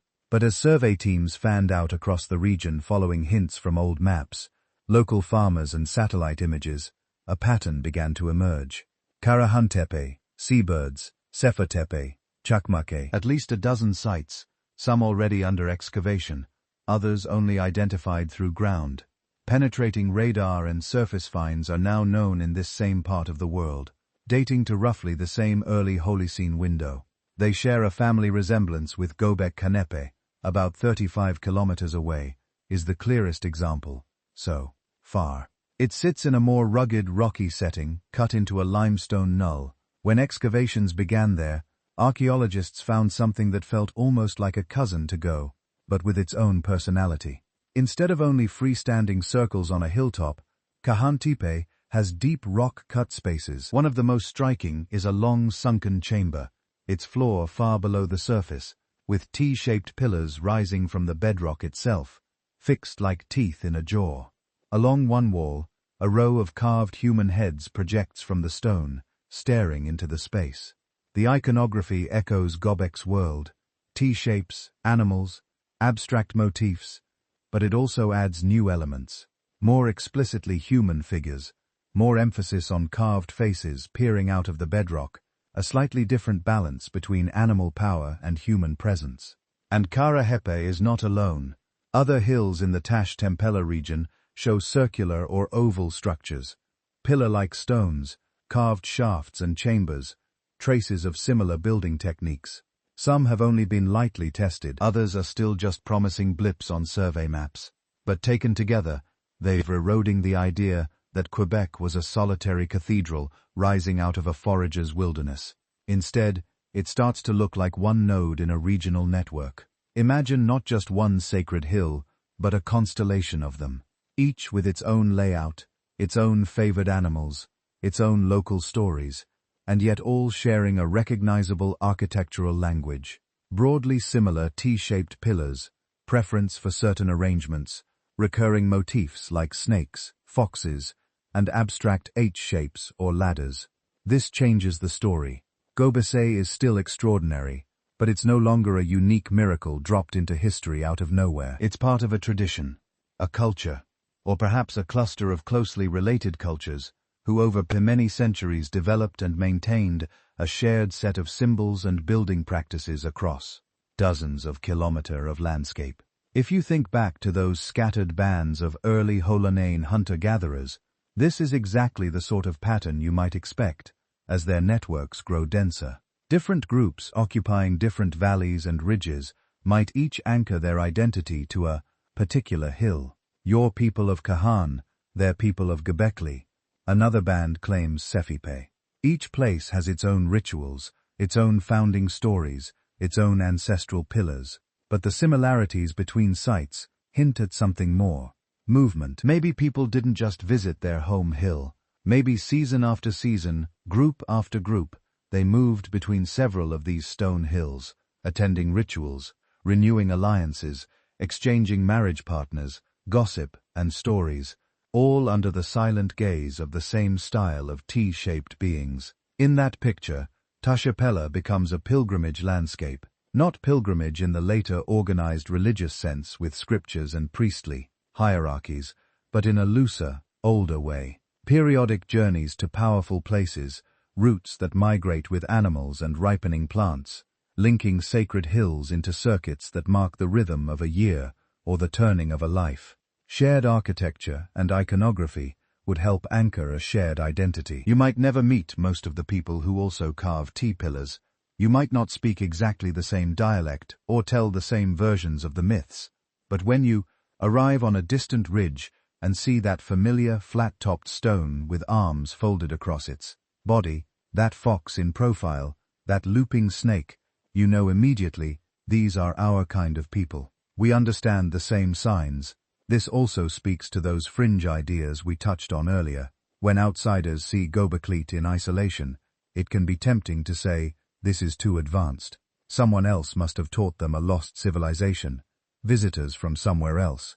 But the more we fill in the Taş Tepeler map, the more human the story looks. We don't see one perfect finished blueprint, stamped once and then lost. We see variation, experimentation, sites exploring different arrangements, different emphasis, all within a shared repertoire. That's what cultural traditions look like when they evolve in real time among real communities. You don't need an unknown super-civilization to explain it. You need people who are already very good at talking, remembering, imitating, and modifying what their neighbors do, which by 9600 BC, our species absolutely was. And if you're curious to go deeper into this kind of long, winding human story, climate crisis, bottlenecks, strange hills hiding stranger secrets, this is a good moment to mention that we'll put together a book that expands on these themes in a slow, sleep-friendly way. You can find it at sleepytimehistory.com. And for this week, there's a discount for listeners who want something to drift off with after the episode. Back on the stone hills, though, the expanding map raises another set of questions. If Quebec is one node in a network, what were the rules of that network? Did different hills specialize in different kinds of rituals? Healing here, initiation there, ancestral feasts somewhere else? Were some more local, some more regional, maybe one or two drawing people from very far away? And how does all of this fit into the bigger picture that archaeologists are slowly assembling? Because at this point in the story, we've walked through quarries and enclosures, and looked up at carved animals, watched 50-ton stones rise, and then watched the same stones vanish back into carefully packed rubble. We've widened the lens from a single hill to an entire region of stone-studded ridges. Now, we have to step back once more. In the next part, we'll pull together what mainstream archaeology is comfortable saying about all of this, what the evidence strongly supports, and separate it from the more speculative edges, the places where the data are thin and the possibilities are still wide open. So what can we actually say with confidence about Göbekli and its sister hills, and where are we? Still very much in the dark. Let's start with the firm ground. First, the age multiple radiocarbon dates from different layers, labs, and samples converge on the same general window. The main monumental phase at Göbekli Tepe belongs in the early Holocene, roughly 9600 BC, and a bit before and after. We're not looking at a medieval structure with an older legend attached. We're not looking at something secretly built in the Bronze Age and misdated. The charcoal in the fill, the organic residues on floors, the stratigraphy of the hill itself, all line up. This is late hunter-gatherer, pre-pottery, pre-farming architecture. Second, the stones are real megaliths, shaped and moved by humans. There's occasionally a claim that maybe the Tepeler are just natural rock fins, or maybe erosion did most of the work. The geology doesn't support that. The pillars are quarried from the same limestone the hill is made of, but you can see the negative scars in the quarries where blocks were detached. You can trace half-finished pillars still attached to the bedrock. You can see the flint tools, the working floors, the chips. These are not accidents of nature that someone happened to decorate. They're deliberate, planned shapes, carved in large numbers over centuries. Third, the hill was filled on purpose. The enclosures at Göbekli Tepe did not gradually silt up from wind-blown dust or collapse under their own weight, and then slowly disappear under natural landslide debris. The fill is a dense, heterogeneous mixture of broken stone, animal bones, flint flakes, and other cultural debris packed snugly around once-standing pillars. In some places, you can still see the clean cut of a pit, dug down past older layers to bury a ring. It looks like episodes of deliberate backfilling done while the structures were still structurally sound. Fourth, The quarrying was local. We don't see evidence that stones were dragged from dozens of kilometers away. The main source of limestone is the very hill they were building on and its immediate flanks. That doesn't make moving a 50-ton pillar easy, but it means the logistics are within the reach of coordinated local labor. People who know every crack in that ridge, who chip stone there every season, who refine their techniques over generations. Those are the anchors in the story. Early date, human-made megaliths, intentional burial, local stone. As soon as we move into the why questions, the floor gets softer. We don't really know the function of Göbekli Tepe and the other stone hills. Temple is a convenient shorthand, but it comes loaded with later ideas. Priests, doctrines, stable gods that may not fit. The evidence we have points to places of gathering of ritual, of feasting. There are huge quantities of animal bones, especially from wild game. There's little sign of day-to-day domestic life in the earliest levels. No ovens for daily bread, no dense trash of long-term settlement. That suggests these weren't ordinary villages. But beyond that, we're in the realm of inference. We also don't know what most of the symbols meant. Were the foxes clan emblems, spirit helpers, calendar markers? Were the snakes associated with rainfall, or the underworld, or just a powerful local animal everyone respected? Did the abstract H-shapes and ladders refer to constellations or social ranks, or something else entirely? We can propose analogies from later cultures, from modern forager groups, from mythology around the world, but no carved inscription tells us this is the story of X, and no living tradition can be traced with confidence all the way back to these specific stones. The social organization that made this all possible is also mostly invisible. To raise and carve these stones, you need more than muscle. You need planning, leadership, shared ideas about how things should look. You need agreements about who provides food for the workers, who decides when an enclosure is finished, who has the right to stand, where when rituals are performed. The architecture hints at hierarchy, central pillars taller than the rest, entrances that control movement, spaces that feel more or less restricted. But whether that hierarchy was permanent or situational, tied to age, gender, mythic roles, or all of the above, we can't say with certainty. And then there's the biggest open question of all. Why bury it? We know the burial was deliberate. We don't know the motive. Was it about closure, ritually killing an old sacred space when its time was done? Was it practical, stabilizing the hill or clearing the surface for new constructions higher up? Was it connected to shifts in belief, in climate, in economy? Perhaps as people began to experiment more seriously with cultivation and herring, the old way of doing ritual at Göbekli no longer fit, and the safest thing symbolically and socially was to fold the old stones back into the earth. These are real mysteries, and it's natural that your mind might reach for a big, neat solution. This is where the phrase, lost civilization, often walks into the room. Standing in front of a 6-meter-tall pillar carved by hunter-gatherers, many people think, how could they do this without help? Maybe an earlier advanced culture taught them how. Maybe that culture vanished, leaving only hints like these. It's an understandable reaction. Our brains like teachers. We don't like to imagine that a community we might dismiss as simple could invent such complexity on its own. But when archaeologists actually dig into the dirt, the pattern doesn't demand a hidden super-civilization. Instead of a single older blueprint appearing fully formed and then being lost, we see gradual change. Earlier, smaller structures underlay more imposing ones. Toolkits evolve. People get better at quarrying, at shaping stone, at organizing space. Nearby sites show related, but not identical experiments. Over hundreds of years, skills spread and mutate. That's what cultural evolution looks like when it's happening in plain sight.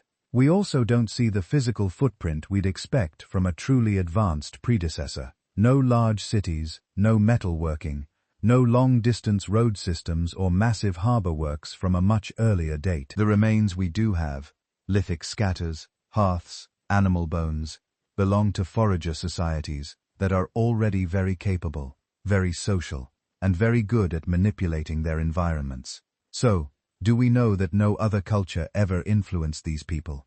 We can't make that kind of absolute negative claim.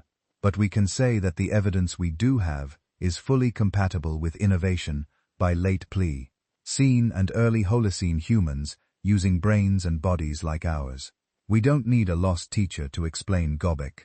We need time, tradition, and the kind of stubborn creativity that shows up again and again across human history. How will archaeology move the needle on these questions? Not by waiting for a single dramatic discovery that explains everything at once, but by slowly tightening the web of evidence. New excavations at other Tashtapa sites will let us compare sequences. Does Kara Tepe, for example, show the same pattern of building and burying? Are there hills with clear signs of domestic life, right next to ritual spaces, or are they always separate? Each trench adds another sliver of context. Improved dating techniques, like more precise radiocarbon calibration and optically stimulated luminescence for sediments, help us refine timelines. Did the main enclosures at Göbekli overlap in use, or did they follow one after another, like chapters in a book? Did the burial episodes coincide with broader climatic shifts we can see in lake cores and cave stalagmites? Residue studies can sometimes tell us what was actually happening on a floor. Microscopic analysis of sediments can reveal traces of plant processing, pigments, even blood and fat. If we find consistent clusters, say repeated evidence of beer-like fermentation, or specific plants used in feasting, that adds texture to our picture of ritual life. Regional surveys using drones, satellite imagery, and geophysics will continue to map the wider landscape. Where were the everyday camps and villages that supplied these hills? How far did people travel to reach them? Were there paths, gathering points, seasonal rhythms that stitched the whole region into a coherent social fabric? All of this loops back to that tension we've been circling throughout the episode. Mobile lifeways, monumental commitments. Göbekli and its cousins sit right on the edge between worlds. On one side, the older pattern, small, flexible groups, moving with herds and seasons, carrying their belongings with them. On the other, a newer pattern, enduring places, heavy investments in stone and story, landscapes that tell you where to go and what matters most. The people of the Stone Hill seem to be living both ways at once. They are still hunters, still foragers, still deeply plugged into the movements of wild animals and wild plants. But they are also investing staggering effort into places that do not move into architecture, that will outlast them by many generations. We don't yet know exactly how they reconciled that tension in their daily lives. We just know that for a few centuries they did, and in the end they left us stones, not explanations. No carved narrative telling us what each animal meant. No final inscription saying why they chose to bury their pillars, why they finally walked away.